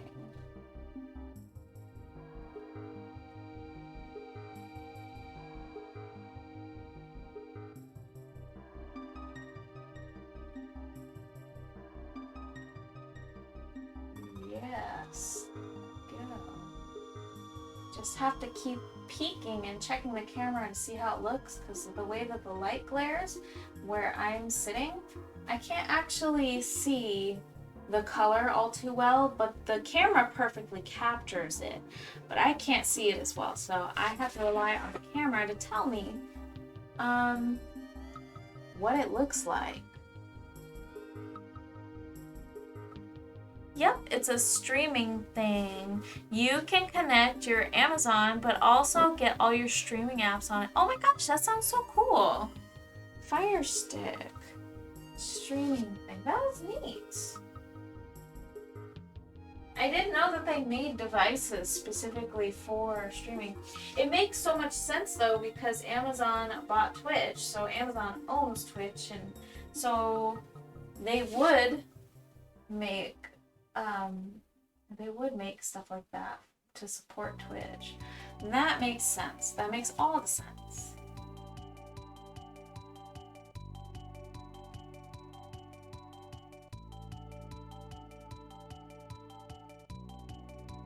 Okay, let's see.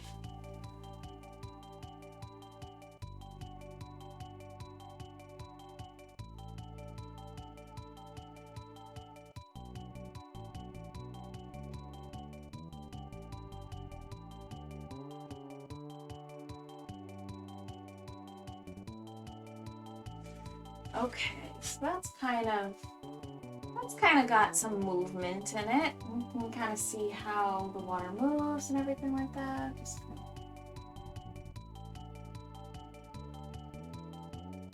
kind of like, not really sure. Just kind of winging it really at this point. I'm just trying to figure it out. Over here looks kind of muddy, but that's just because I'm using way too much water, and I feel like the second time around going over it with a little bit more, like another layer of paint would really help. Yep. Yeah. Okay, and then also scattered light. So like maybe I should kind of work on the scattered light, or maybe I should use... I've got an idea. I can use a fine tip brush and just kind of work on like using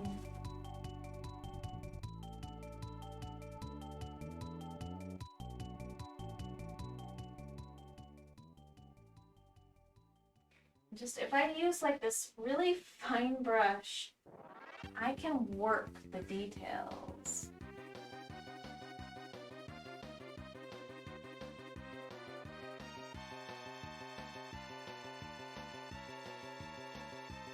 Okay. Kind of want to get in here and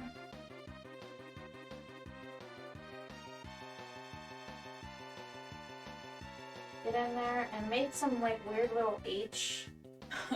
I've noticed like water does this thing where it's like crazy repeating patterns that look like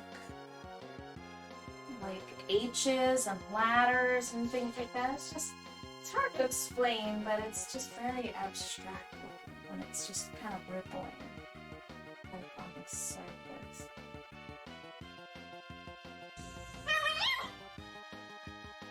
Oh my goodness! There he is! Wait, did he display? I heard him, but I didn't see him. Yay! How are you? That looks really cool. Oh, thank you! I appreciate you. How are you? I love my little Brewster. That's real audio of him.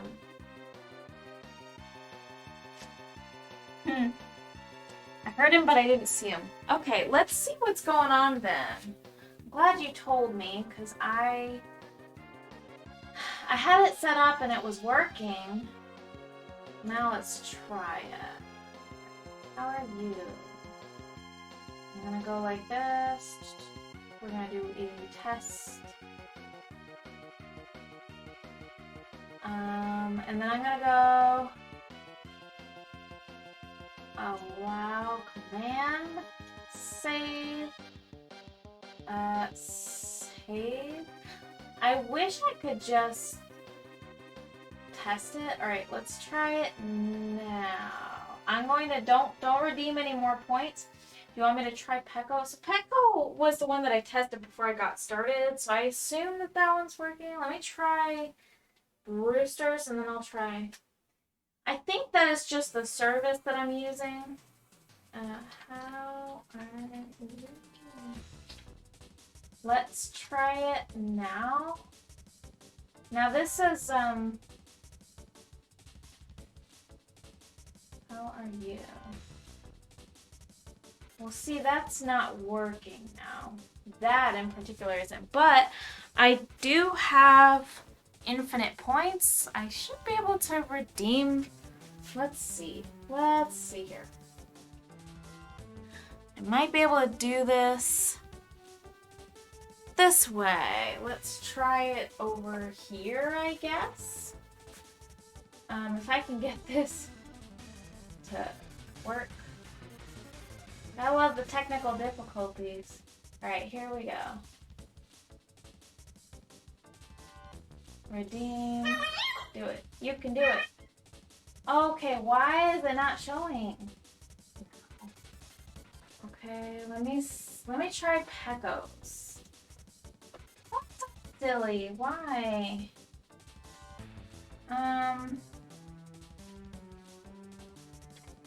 Trigger Fire, you are failing me.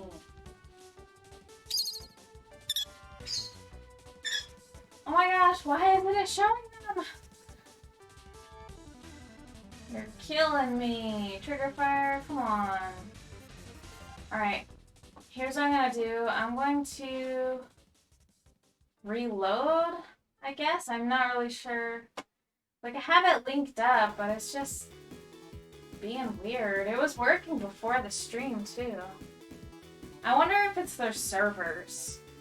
It kind of sucks. Like, something that I noticed with, like, having all these really cool things, like all these cool overlays and things like that, if you're using, like, a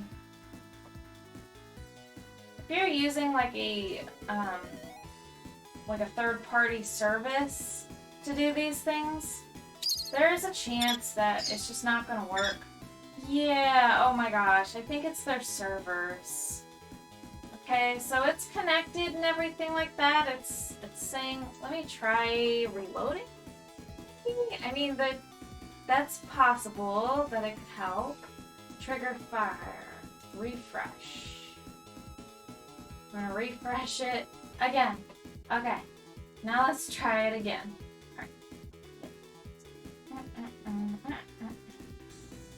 Make it work. Nope, it won't. Dude, that sucks. No worries. I can still hear the cuteness. Well, at least that's good. I'm a little bummed out because, you know, like I just started that and everything. Like I just started adding that kind of stuff, and I don't know. I thought it was such a neat thing, but then I had also come to find that a lot of technical difficulties come with that. A lot of technical difficulties, like, oh my gosh. It's ridiculous. So the last time I had technical difficulties because Trigger Fire actually disconnected from OBS. So my scene changer, my switcher, wasn't working. And now I'm just gonna guess that their servers are down or something. It's really hard to say. Honestly, it's my guess. I was kind of having problems before when I was testing it. And while I was testing it, I can't remember what happened. The audio was incredibly delayed, but the actual animation, it showed, but it was like super, super delayed earlier. And I was like, oh, okay. Well, I kind of like refreshed everything and it didn't really change anything. And then the scene switcher wasn't actually working with, like I could set it up to work with like Trigger Fire. So there's like a button where you can actually test it. So I tested it and it worked, but I set it so that the command would actually trigger it too. And that wasn't working for some reason. So I think maybe they're doing some server maintenance or something, which is, I mean, they didn't say it, but I feel like they kind of should. If, you know, people are going to be using their service. It just kind of sucks relying on the third-party services like that. Or really, I've had technical difficulties with even just Twitch, honestly. So I don't know what to say, really. It's all just kind of a gamble. Whatever you do, like nothing's guaranteed. Sucks. I'm sorry. I hope it works soon. I mean, next time I can trigger it for you, and you know, I'll just trigger it for you if you're here and make sure everything's working, I guess. It was working, dude. Like, the audio, like I said, the audio was delayed, but it was working. Like, it was fine earlier. I have had difficulties with Twitch, though, and I've had difficulties with my internet service provider and Twitch together. Because, like, there was, like, some weird stuff going on.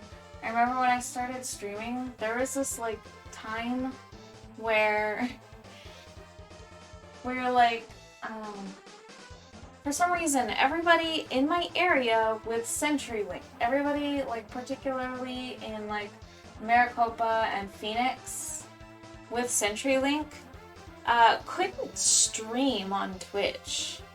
Like, you could view Twitch, but you couldn't stream. And so my OBS wasn't connecting, like my the software that I use to connect to Twitch and to stream with, it wasn't connecting to their servers at all. And so I was just like, what is going on? And I noticed, I looked it up on like the outage detectors that you can find online, and there are actually a lot of people that are reporting the same thing in my area, but only with CenturyLink, with Twitch. Everything else was working just fine. Like, for some reason it was just like, particularly streaming on Twitch. There were people saying that they could stream on Facebook fine, and then Twitch wasn't working, and I was like, why? What is going on? Like, it was so weird. It didn't make any sense to me. But anyways, I'm sure somebody who's a super genius could probably crack that one down and understand what was going on there, but I'm just not there. You know, I didn't understand any of it. All I knew is that they weren't agreeing that night, and there was nothing that anybody could do. And it was unfortunate. But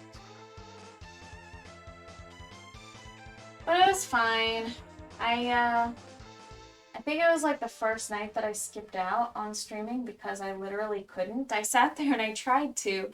And one of my wonderful supporters here, I want to say it was B. Ramirez, he was here, like, you know, supporting me and, like, you know, rooting me on and everything like that, and I saw him in my chat and everything, but it just wasn't working. It wasn't working. I was getting the that weird default image that you get of the dude holding his head, like, you know, just the headaches and problems with all of the technical difficulties, I guess. That's how it was. And it sucked.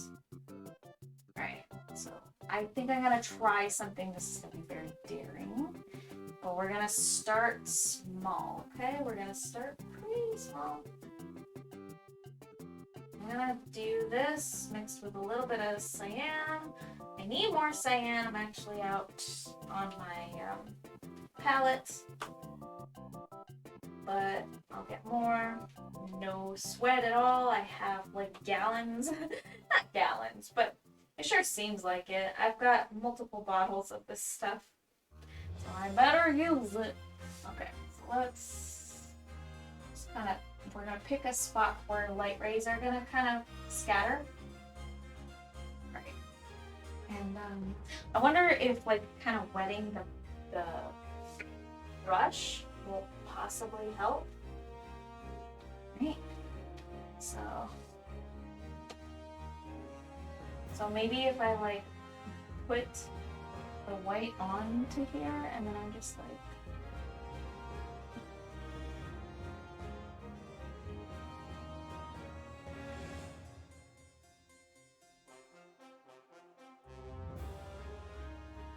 okay, so you can kind of see like light rays scattering. That's what I want. I want light rays that can scatter. Just, you know, we're just looking at the water. It's like pulling the light down and you can see it scatter into the deep.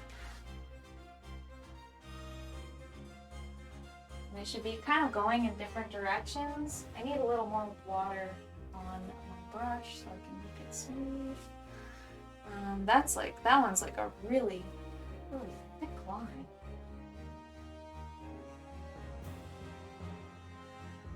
I feel like this is where paint thinner would really come in handy. So perhaps I should break that out so that I can kind of get like more, a little bit more control over this. So let's see, where is my paint thinner? Nope, that's not it. What is this? One gel, acrylic medium. Yes. Clear leveling gel. I think this is the stuff that I wanted to use. This is the new stuff that I bought that I haven't used, so I'm going to open it. This is called Golden. It's Golden brand. I don't know if I'm going to be using this right, but I'm going to go ahead and try. Golden Clear Acrylic Leveling Gel. That's what that is. And I am going to give it a try. We're going to go ahead and mix that a little bit with some white to kind of make it a little bit thinner.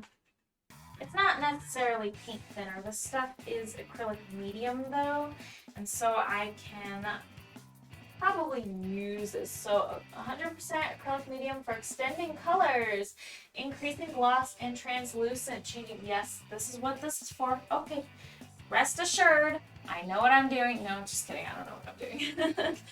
I can make you think I do, but I actually don't know what I'm doing. Okay, so let's get a little bit of this onto my palette. Just gonna kind of scoop that up there and mix a little bit of white into it. We're going to extend the white a little bit further by doing this. So I'm gonna go ahead and use this stuff. Okay. Yeah, I can kind of see it, and I see where it looks like glossy too. I can kind of see that. Okay, I just kind of ruined that, but oh well. Oh, it doesn't look too bad. It just looks curved. That's the only problem.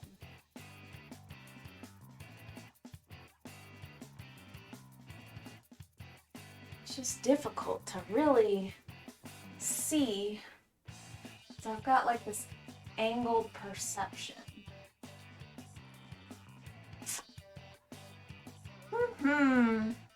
There it is, Nightfire theme. At least that worked. Oh my gosh, Gammy loves Robin. Thank you so much.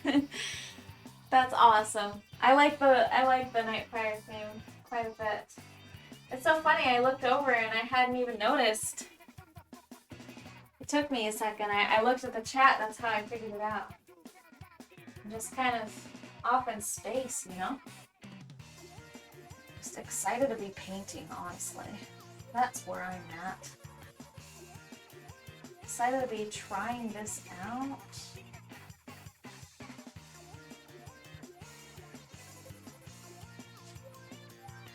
That's too thick, but I don't know.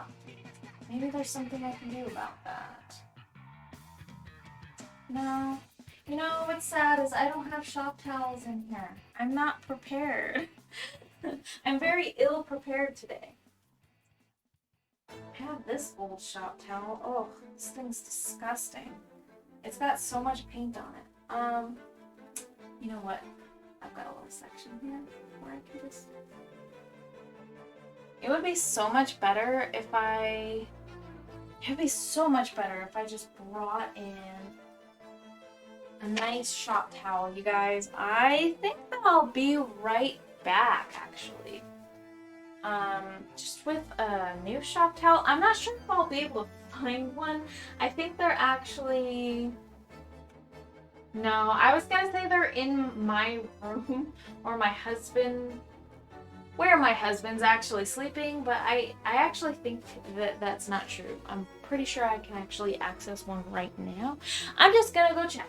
I'll be right back.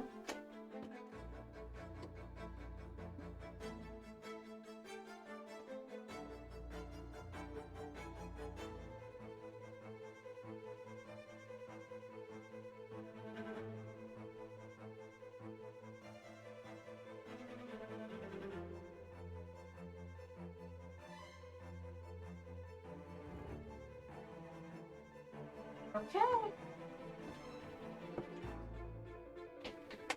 Lucky me, I found one. Lucky duck. That is me. Okay, very good. Alright, so let's pick up some more of that. I'm just gonna kind of start...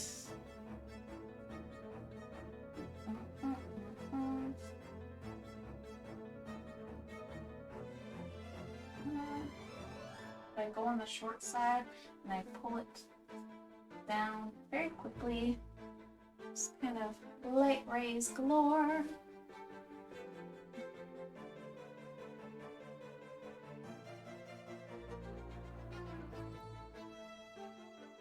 Okay.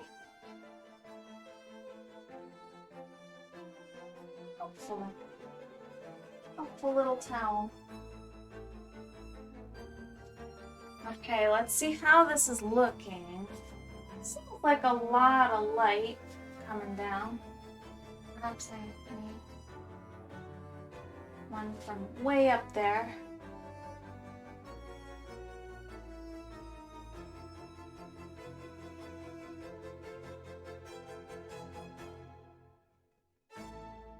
Yep, okay.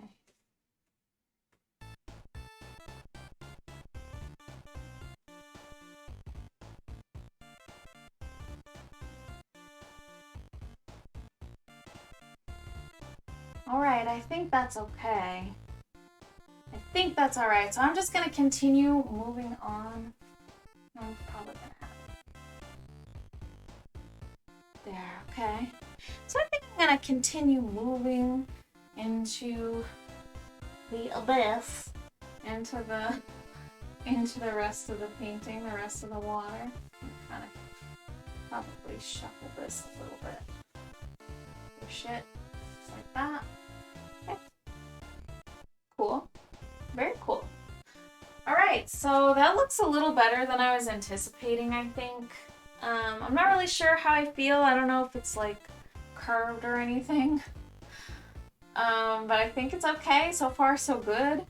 I feel like I probably want to add some structures over here. I probably do want to add a little bit more seaweed, bubbles, and all kinds of things to make it look a little bit more lively than just what I have shown in the underpainting. So the underpainting is kind of really basic. You really just have your dragon, a little bit of seaweed, a giant clam, a little bit of coral, and one turtle and a few fish.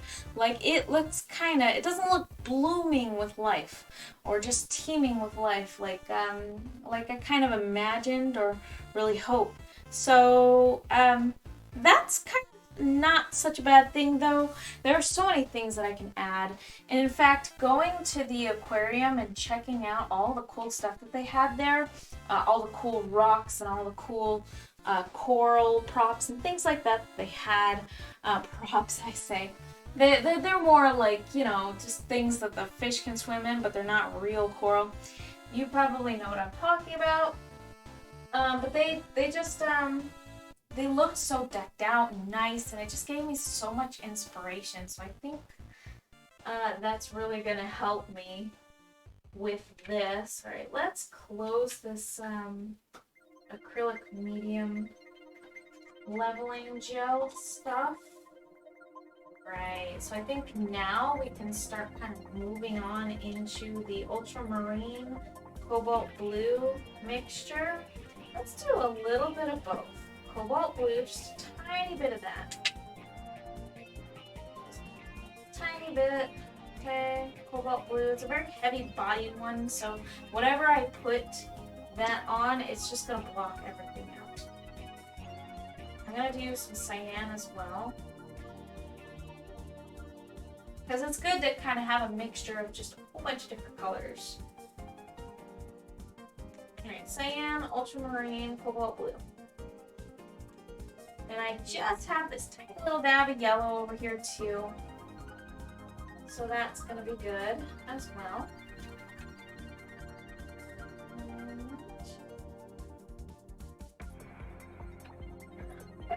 So I'm mixing up some colors over here. I've got ultramarine.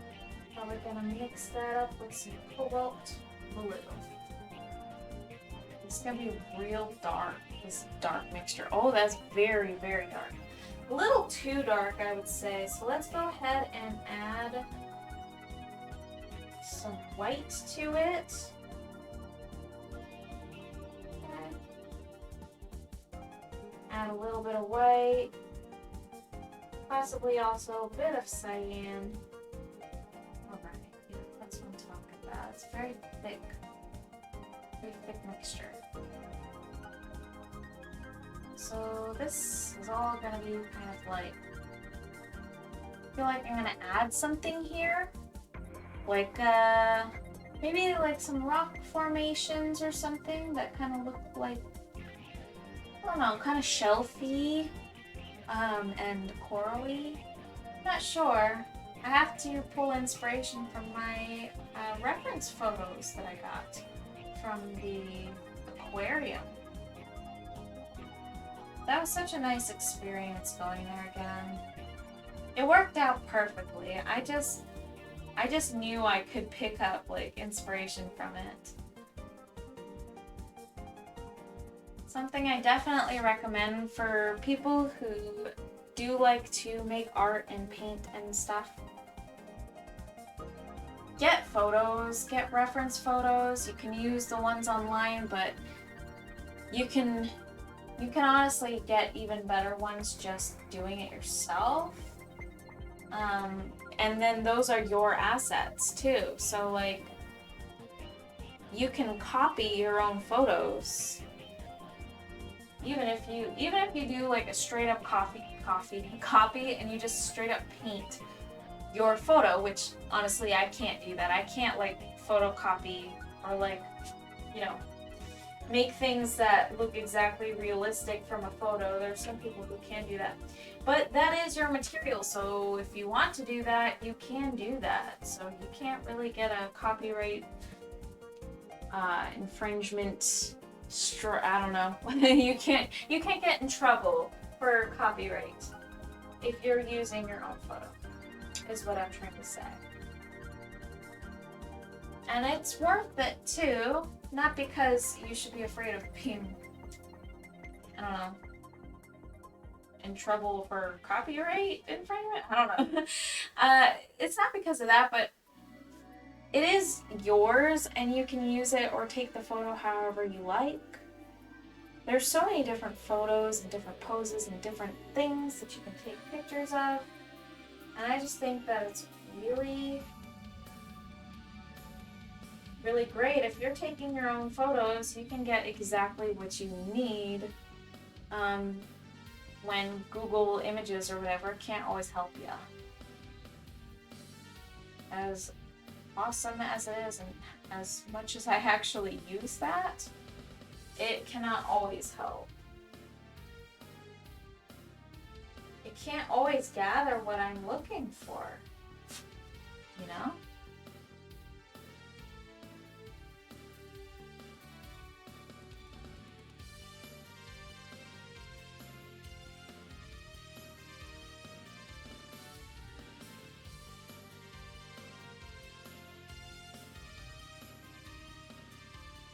This is some deep ocean over here.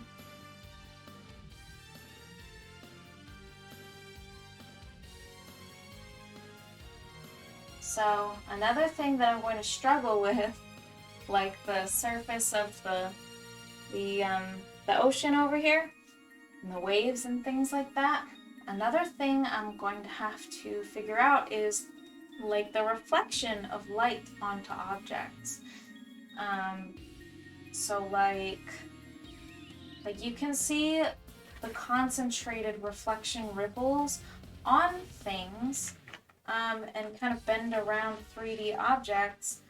I don't really have very good photos on here. I guess this one will do, but there's some really good dynamic lighting right here, like on this rock, and I kind of want to capture that.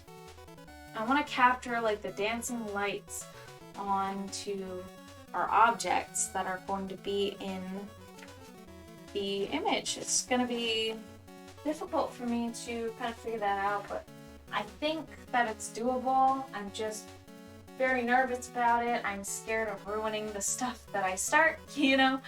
I can't be paralyzed about it though. I just have to work on it and just do it. So let's add some white into that. Lots and lots of cyan. And I'm just going to paint over this again.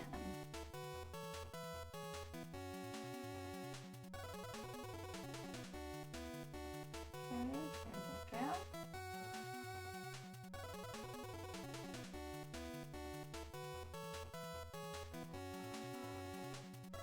And then I'm gonna go all the way around this. I just blew a mosquito off of me. We have mosquitoes lately. Kinda sucks. We all got bit up pretty bad over the past few days.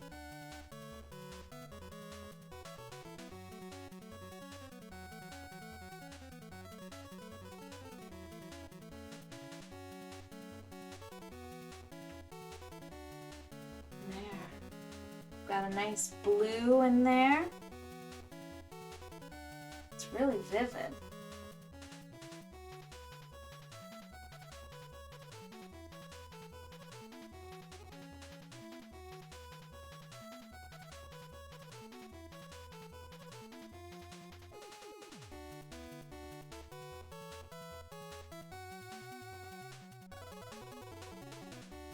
Getting pretty late, so I'm gonna be probably pretty chill, pretty quiet.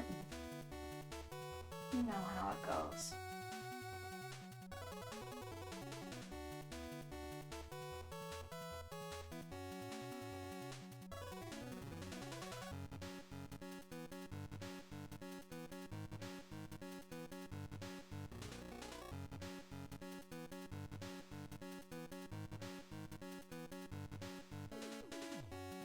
Okay. There there's that.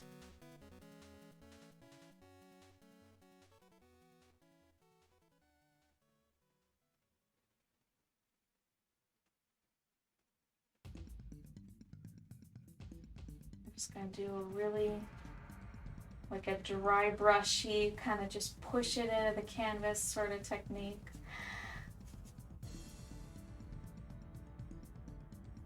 Just kind of do it like that, and then just kind of fades it into the canvas and evenly distributes the paint. And just kind of like gives it kind of like a cool tint, because as the seaweed moves closer to the edge of the water, it should be getting a little bit more cool, a little bit more blue as it moves inward.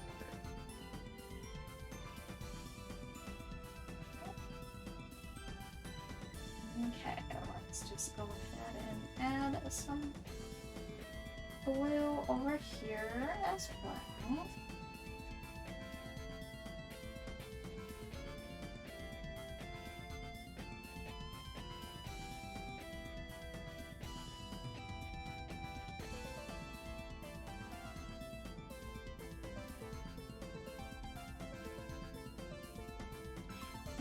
Yep. I can't believe that we still have another 50 minutes to go.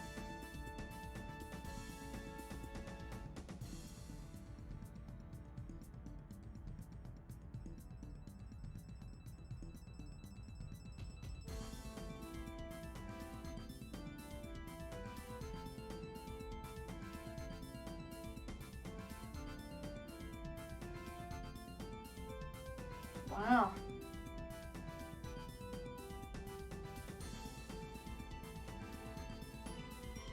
I am really enjoying this though. It's very zen, like I had mentioned before. It's just nice to kind of just zone out and just paint a bit. Just kind of, well, we do this until everybody falls asleep, you know? It's extremely zen.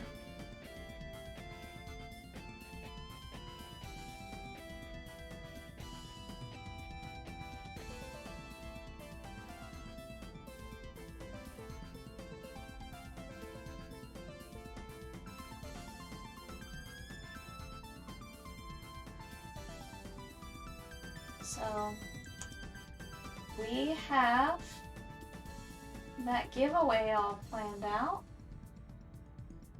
Well, pretty much all planned out. It'll be occurring, like you can see on the side of the screen there. It'll be on Friday at 10 p.m. Mountain Standard Time. So just check your time zones to make sure that that's all lined up for you. Make a little calendar reminder for you so that you can hop on and don't miss it. The poll results are in, so now I know kind of when everybody's available, what everybody kind of wants, and the popular vote for the time was, obviously, it was Friday. That was 80% of the votes, so that's a pretty significant chunk of the vote, so I was pretty comfortable with setting the giveaway time to Friday night. I've got it so that all you would really have to do to enter is you have to be following. That's the first part. And then the second part is you're going to want to type roll or !roll during that live stream, and we're going to have a target number, and if you roll that number, you instantly win. The first person to roll that number. But there will be a set amount of time, so I'm sure somebody will get it eventually. But if nobody gets the exact number in that time, then we'll just go with the closest roll that came the absolute closest to that target number. So that should make it a lot simpler. And there's a cooldown time, so of course you can't just spam roll, roll, roll, roll, and then keep rolling and re-rolling and, you know, everything. Will kind of stop you in the tracks there. Like, you can't really spam roll. So instead, I'm gonna be waiting around for like, I think I have it set to 30 seconds. 30 seconds seems fair. So you're just gonna wait around for 30 seconds and then re-roll. You can set timers for yourself to make it easier, and then pre-type roll, and then, you know, and then send it in the chat as soon as your timer goes off, so you could have like a perpetual, like you can set those things on like phones. You can just have like a timer go off every 30 seconds and then hit like restart real quick, and that would probably be the way to do it the most efficiently if anybody really wants to go that far. Or if you just want to casually enter in and play that way too, that is more than welcome. I'd really just be happy to have you here and participating in. Who even knows who will win? Nobody knows. We don't know that yet. The chat bot, the bot that pulls the numbers, the random numbers, the RNG, that's who will be determining who wins. It'll just be a fun little thing that we'll do.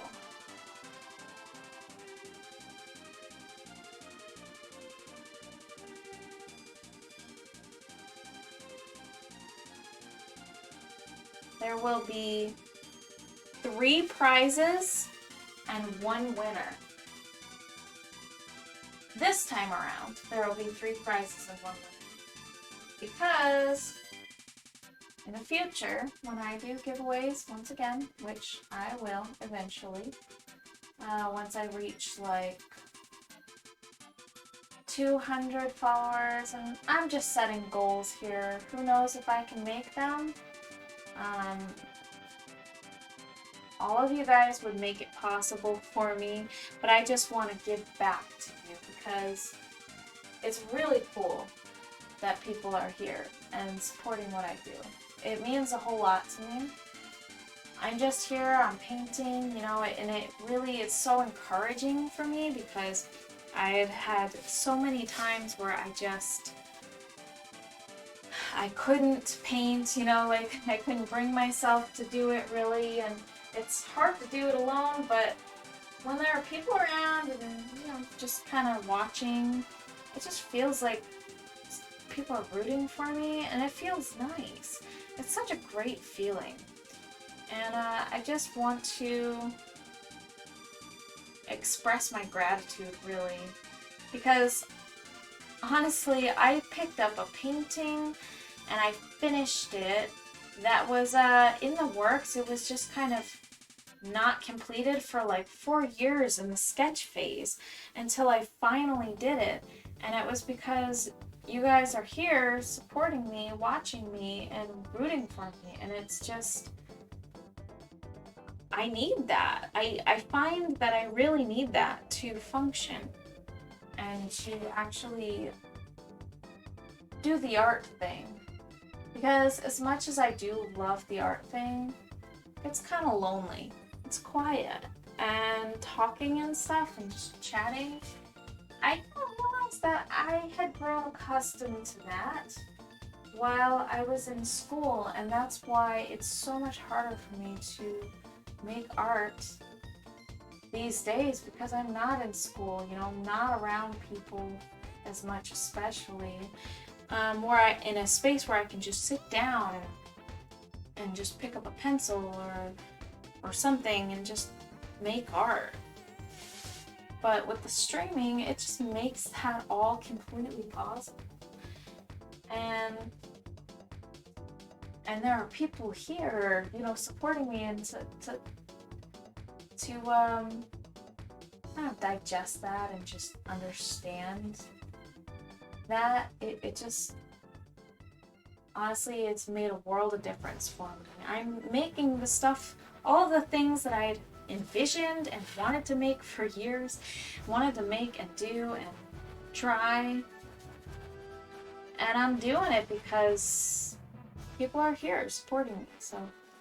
So these giveaway events, they're just something that kind of makes me feel better about you know, the fact that I have your time and your attention. Is just really cool that you're here. And I want you to know that it means a lot to me and that I want to make it worth it for you. And I want to give back. So it'll just be a really fun thing to be able to do a giveaway event. If people come and support that, that's just going to be really lovely and really wonderful. Let's see. Let's try and get these corners here. I'm starting to kind of slow down, I guess, because I'm a little bit tired. You can probably tell by my speech patterns here. They're a little bit more broken up. I just kind of ramble on a lot more. I'm normally a rambly person, but I ramble so much more when I'm tired. You can really tell. I'm sure of it. But that's okay, we all get tired.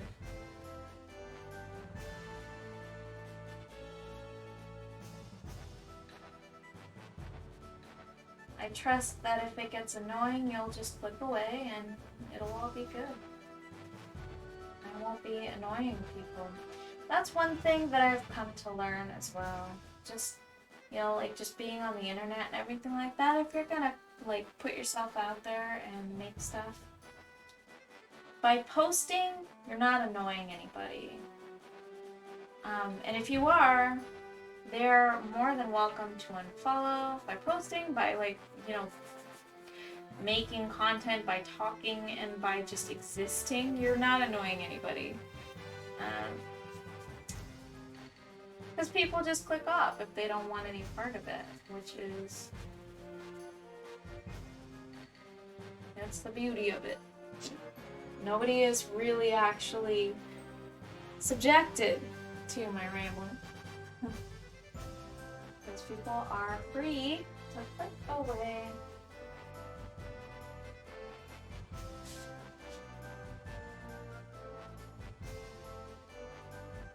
So I need a little bit more saturation over here, clearly. And in doing that, I just need to add more cyan. The cyan is where all the saturation happens. At first, when I got the cyan and the magenta and the primary yellow tubes, I just didn't know what I was going to do with them. I thought they were going to be useless to me. But I'm really starting to find their use. I'm really starting to understand what we're doing with these.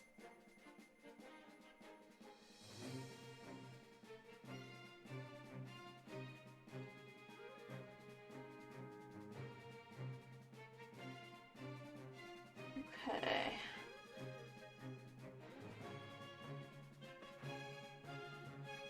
Let's kind of bring the cyan down here.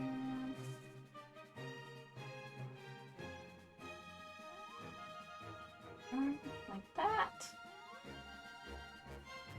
This is fun. This is real fun. I mean, look at all the color. We're doing it, guys. We're doing it. We're making colors. So happy. Oh my gosh. Oh my gosh, that's so dark. Oh, can I salvage this? Possibly.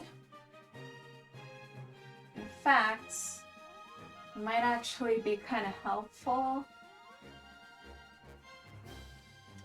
I can just kind of like dry brush it in between these like light beams over here. then I can kind of make it stand out and straighten it out a little bit more. Just using the negative space. Yeah, that's actually working out okay. I can see how that's working out okay. I'm so happy I did the light streaks. Okay, so I thought that that wouldn't work out pretty much at all.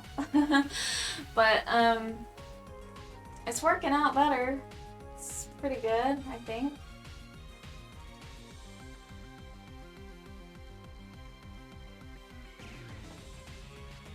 I feel like this turtle here, some of them like ultramarine. I'm just gonna dry brush that too. I'm just trying to put like a bit of a hue on them, just kind of make them blend in a bit more. Should be more part of the background.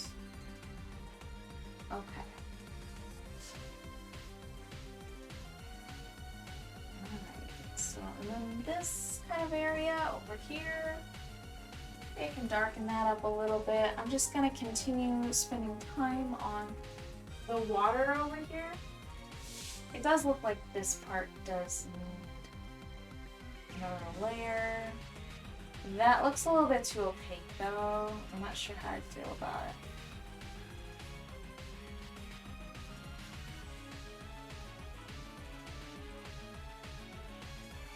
I think. They look really good. Oh, thank you. So sweet. I don't know what I'm doing, but so far winging it has gotten me this far, so that's kind of reassuring to know that I have made progress just winging it. Alright, so I also am looking at the painting now and I can see that I have a lot of saturation over here, and I did focus on that and that looks better than it did. But now we're kind of lacking over here, so let's paint in a bunch of just lots of cyan. I'm really gonna try to up the saturation over here. Okay, and right here even. Right in here. We need more. Still. Okay.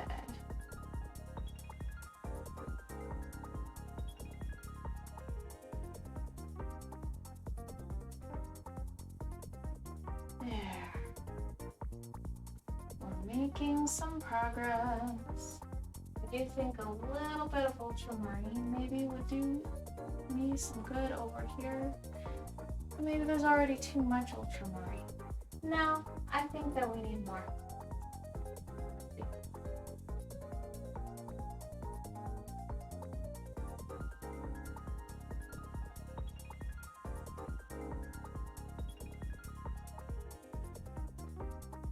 Okay, let's see.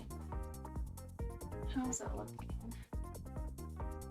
We need like a bunch right there. A bunch of ultramarine.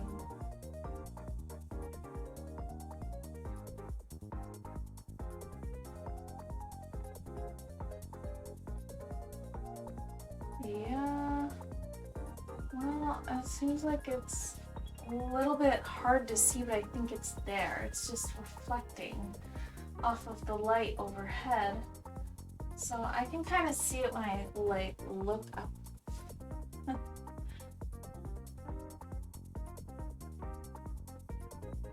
Okay, there we go. Alrighty. There we are. Okay, so let's see here.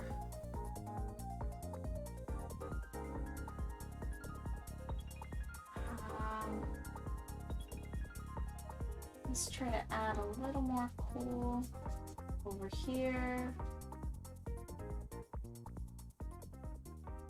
Maybe try to bring it in a little bit closer to the dragon.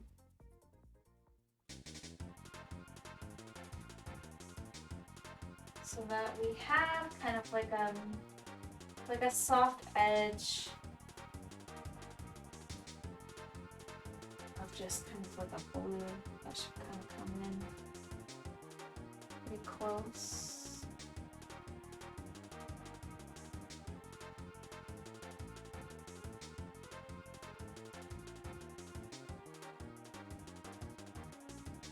Should get kind of cooler toward the water, like toward the outside. So that's the idea.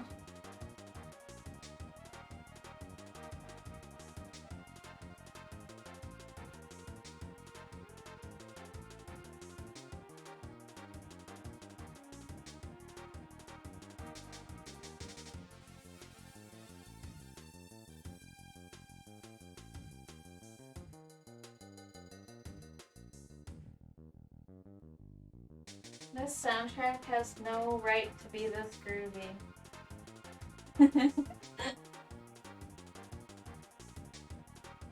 I don't know why this particular track really stuck out to me. When I was younger, I would play Kirby and the Crystal Shards. This particular track, I had to hunt it down because this one like has that groovy bass, and I was just like, I like this track a lot. It gets stuck in my head, you know? Just gotta have it for the streams, man. Necessary. It's kind of a weird track. I don't know why I like it.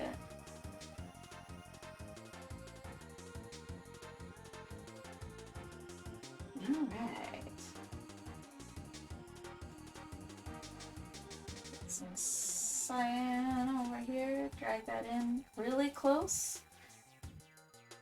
Kind of want that blue to make it kind of like inward.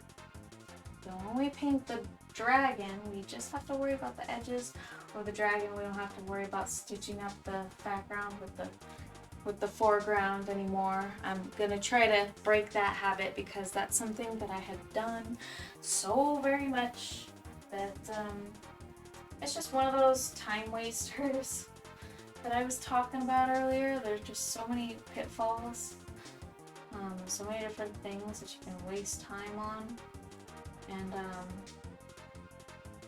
I'm trying to get better about that stuff. Obviously, this is a no stress zone, and this is a no stress painting, and I have no deadline, but it's just good to try to get into better habits and work a little bit more efficiently and learn how to, without cutting corners, just learn how to work efficiently. Okay, so we have those little fishy shadows over there. I might get rid of some of the ones that are up here. I'm not sure. I like the way that they fade in the background, so that's good, I guess.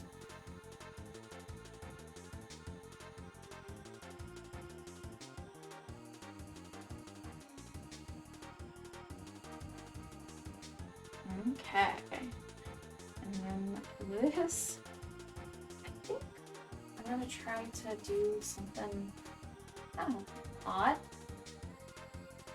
In the shadows, I'm gonna get that cool blue. Still trying to figure out what I want to do, really, with this plan. I want it to look, really, honestly.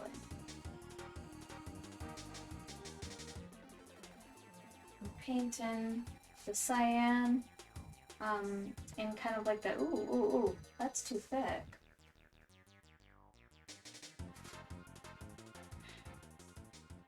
Silly Google, for some reason you think I'm talking to you, and I'm never talking to you, Google.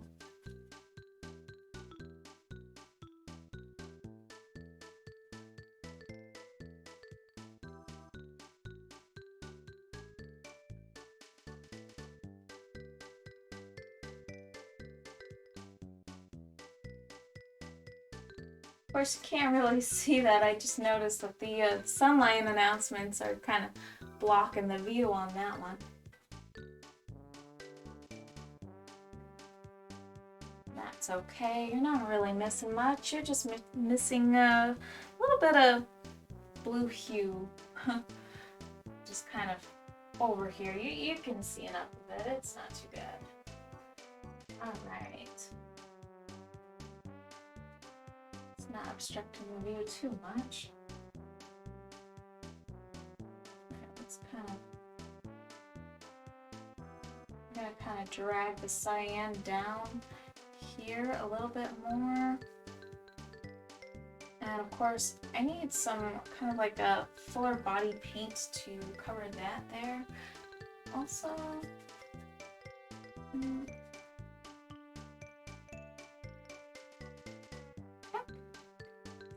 there we go. Let's see. Oh yeah, fuller body paint. That's what I was going to do. We will probably use a little bit of cobalt blue. And some of that cyan just for the color. Just for the color it gives me.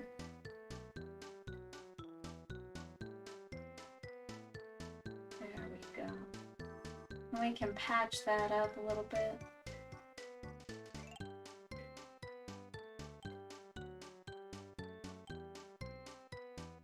There we are. Okay. Awesome. Okay, so I think I probably want to make this part a little bit more blue as well. Bring that down. And I'm kind of wondering what colors do I want to use for that clam? And what colors do I want to use for that coral? It's hard to decide these things.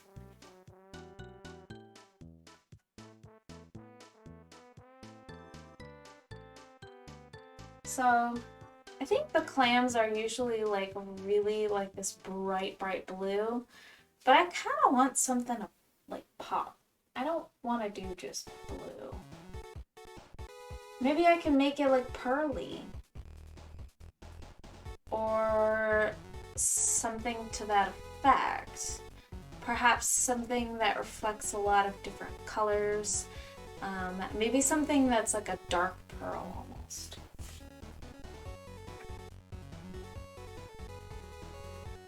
Okay, so in that case, let's break up a magenta. I'm going to be using primary magenta. This is that printer color that I'm talking about. It's more like a printer magenta than the other neon stuff that I used before. This stuff is... it's very, very, very clear. It's one of those very thin paints. Alright, so let's try this out. I don't know what I'm doing, so bear with me. Whoa, very interesting. I kind of like that. Alright, so this is like a very...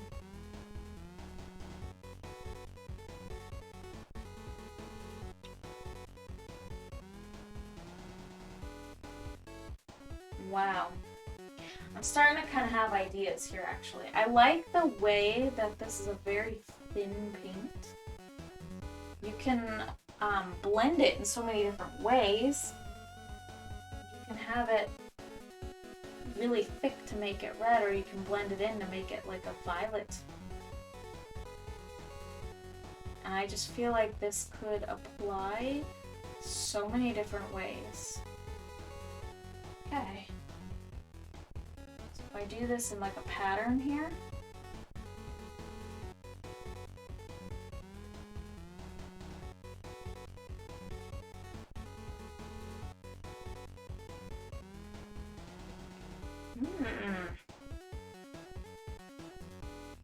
That's kind of interesting. I kind of like the way that that sits.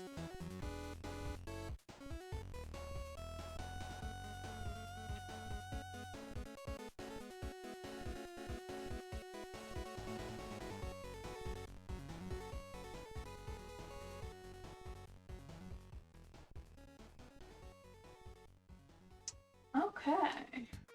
I'm kind of wondering if I want to use a little bit of the yellow as well. We shall see.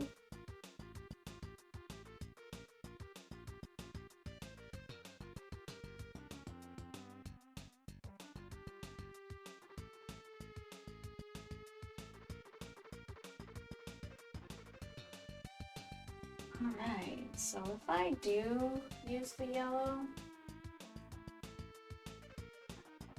how do I want to use it?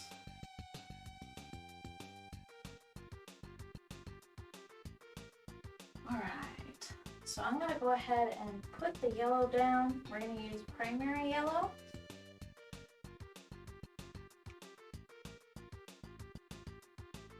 Alright.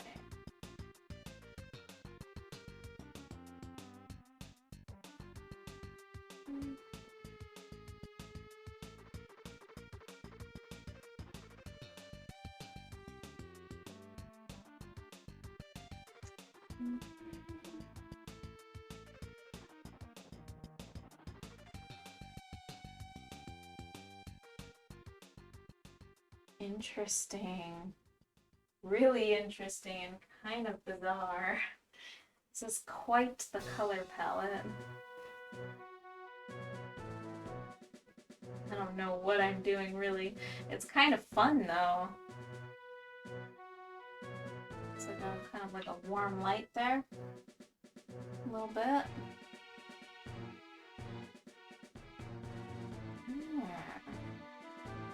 Alright, so if I add a little bit of white to this, then what? Just add a bit of white to this front yellow. And try to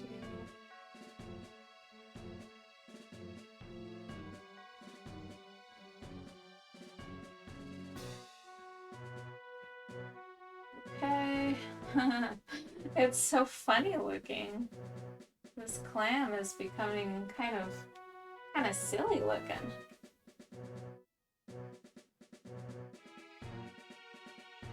Ah. And then if I add like cyan to the white. Okay. Let's try this.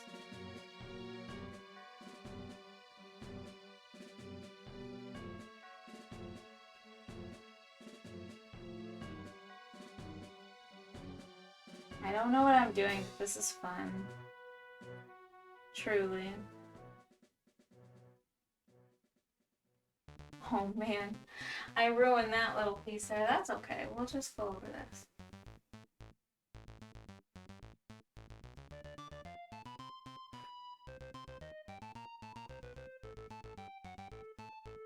Yeah, that's what I'm talking about.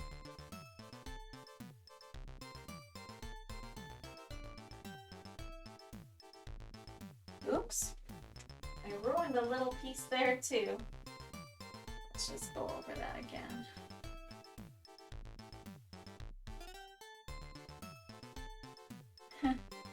There we go. That looks so colorful. It's like, it's much harder to see, I think on the camera. It's very, very colorful in person. Like, that's a really wild looking clam.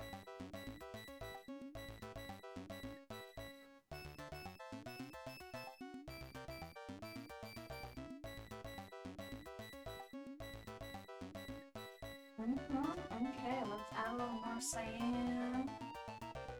Let's go kind of heavy on that cyan there.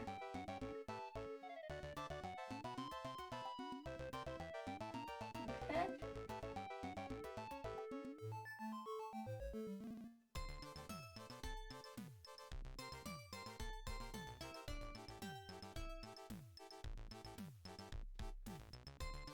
Huh. Interesting. Okay, so I think it's time to kind of start moving on to other parts of the clam. Perhaps I want to add white to the magenta. And then kind of like, I don't know, brush this in here.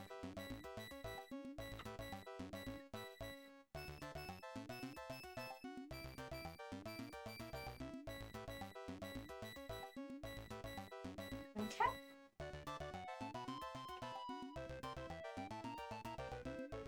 Now something that I want to do with this is add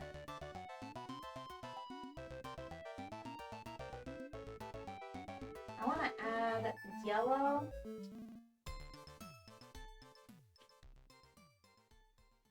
magenta, and white together.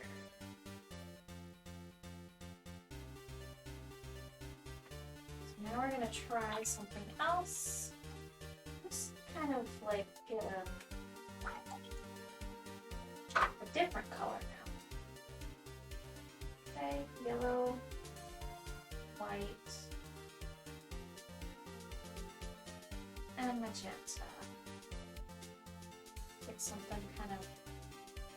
Now that's kind of coral-like. How does that look? Not quite. That looks a little too orangey, I think.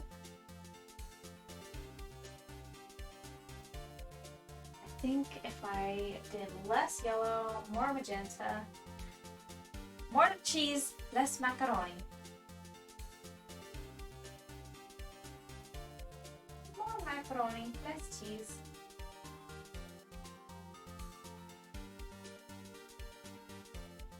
Okay, that's what I'm talking about right there.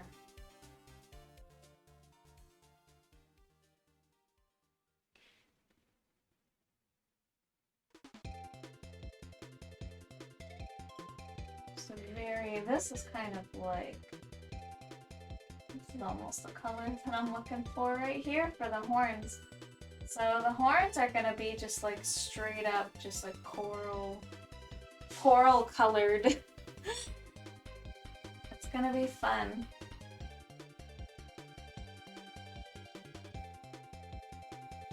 That's what we're doing with the horns.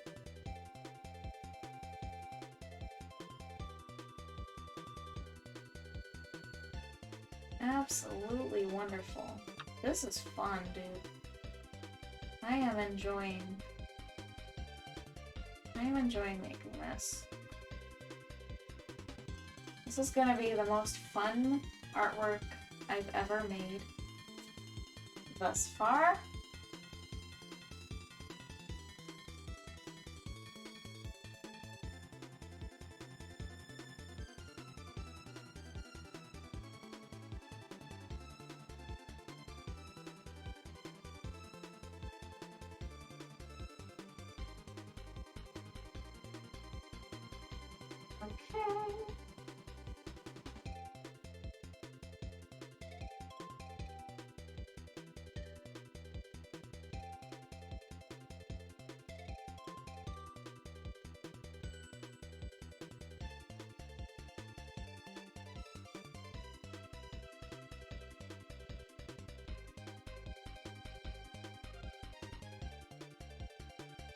Nice.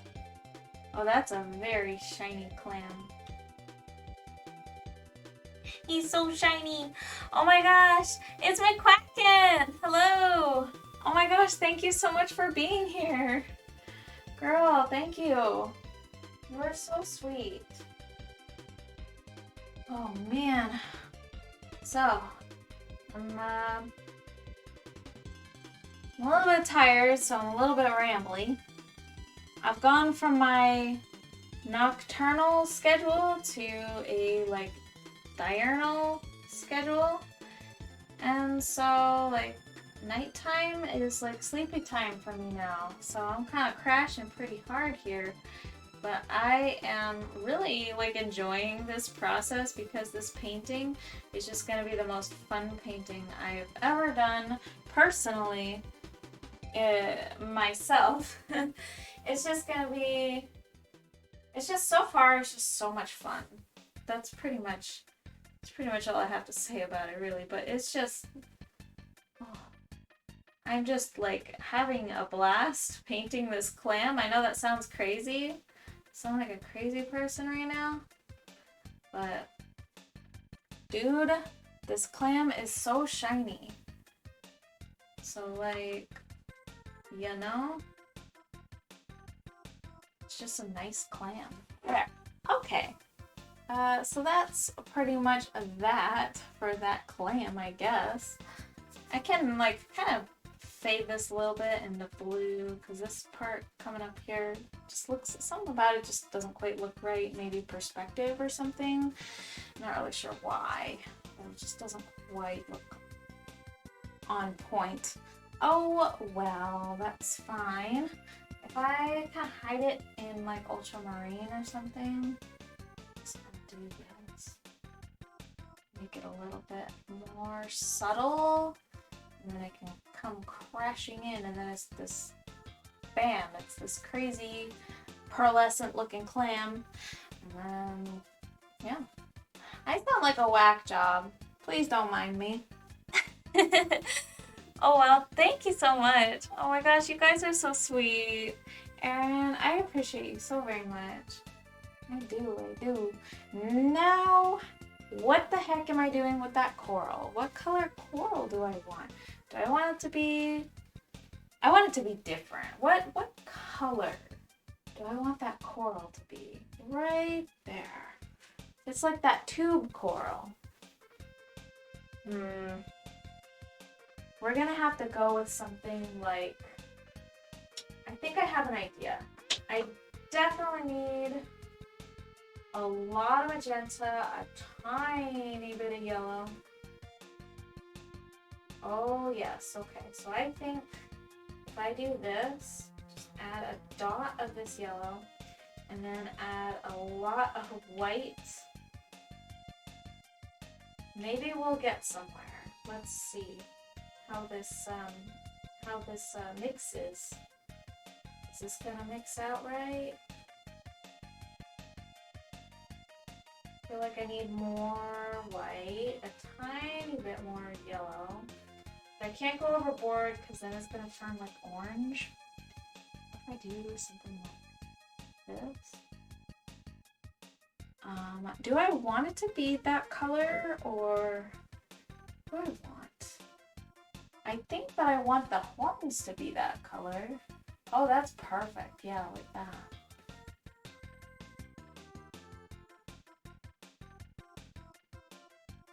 That's what I want. Colorful coral horns.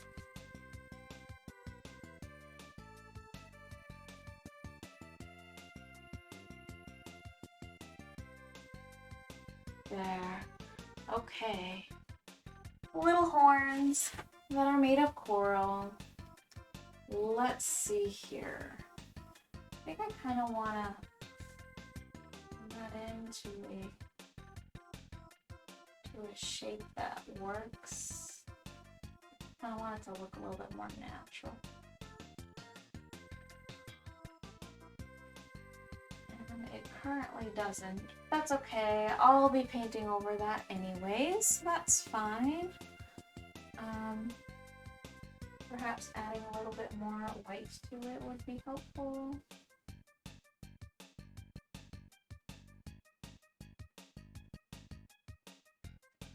Okay.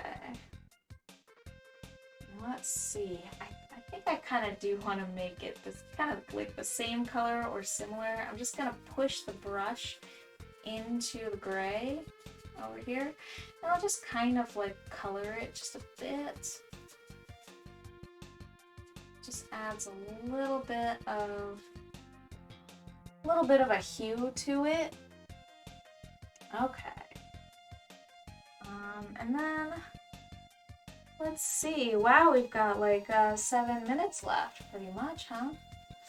So that's not too much. I suppose I can squeeze a little bit more work into this. I feel like my eyes do need a little bit of a break, though. Yeah, it's come along. I'm really happy. I'm really happy. We're making progress and just kind of quiet while I do it, but progress, it's important, and I'm glad that we're making it. Okay, so let me think. This stuff going on over here, this is like, I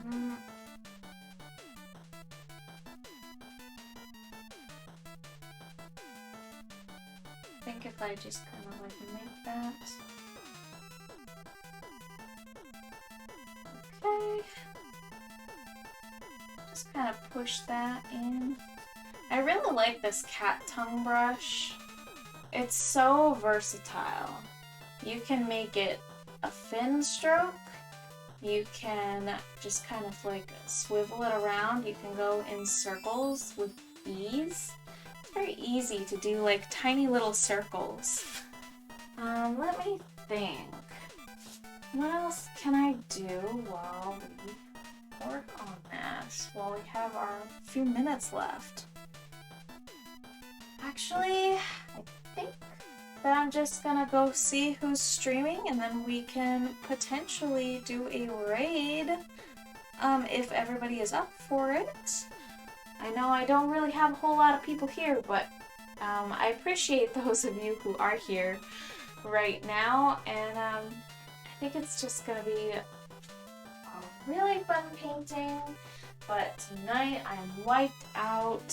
We're fast approaching 2 anyways, and it's time to hand the torch to somebody else, right? So somebody else is definitely deserving of the torch, so let's go find somebody. I wonder if I know anybody who is on Twitch currently. That would be very cool. Let's see. Mother Gamer. So they're playing a game. What is that? Kind of thinking of that, but I suppose I should find some artists, right? Who's streaming art right now? Currently streaming. Who is currently streaming art right now? Let's see. Let's find something really cool. Oh, that person blows me out of the water. Look at that. Oh, it's a rerun. Oh, what? Oh, okay. I don't think I can actually... Can I do reruns? Can I pass people off on the reruns? I don't even know. I gotta be completely honest. I have no idea how that stuff works. There are people on... Oh, children's book art. Okay, I'm all about that. Who wants to see some children's book illustration art?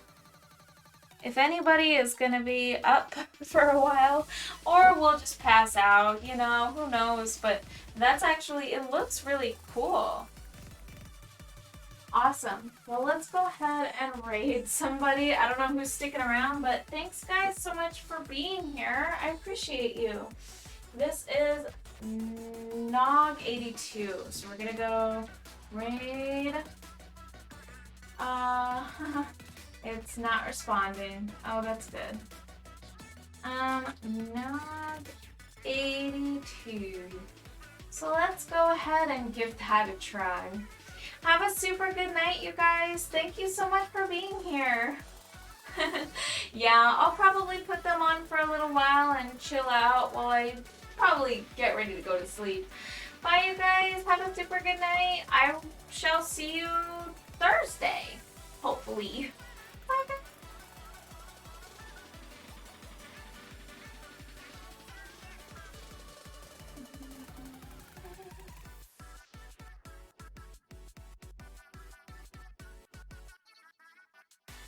And now we're going, we're still on 10, 9.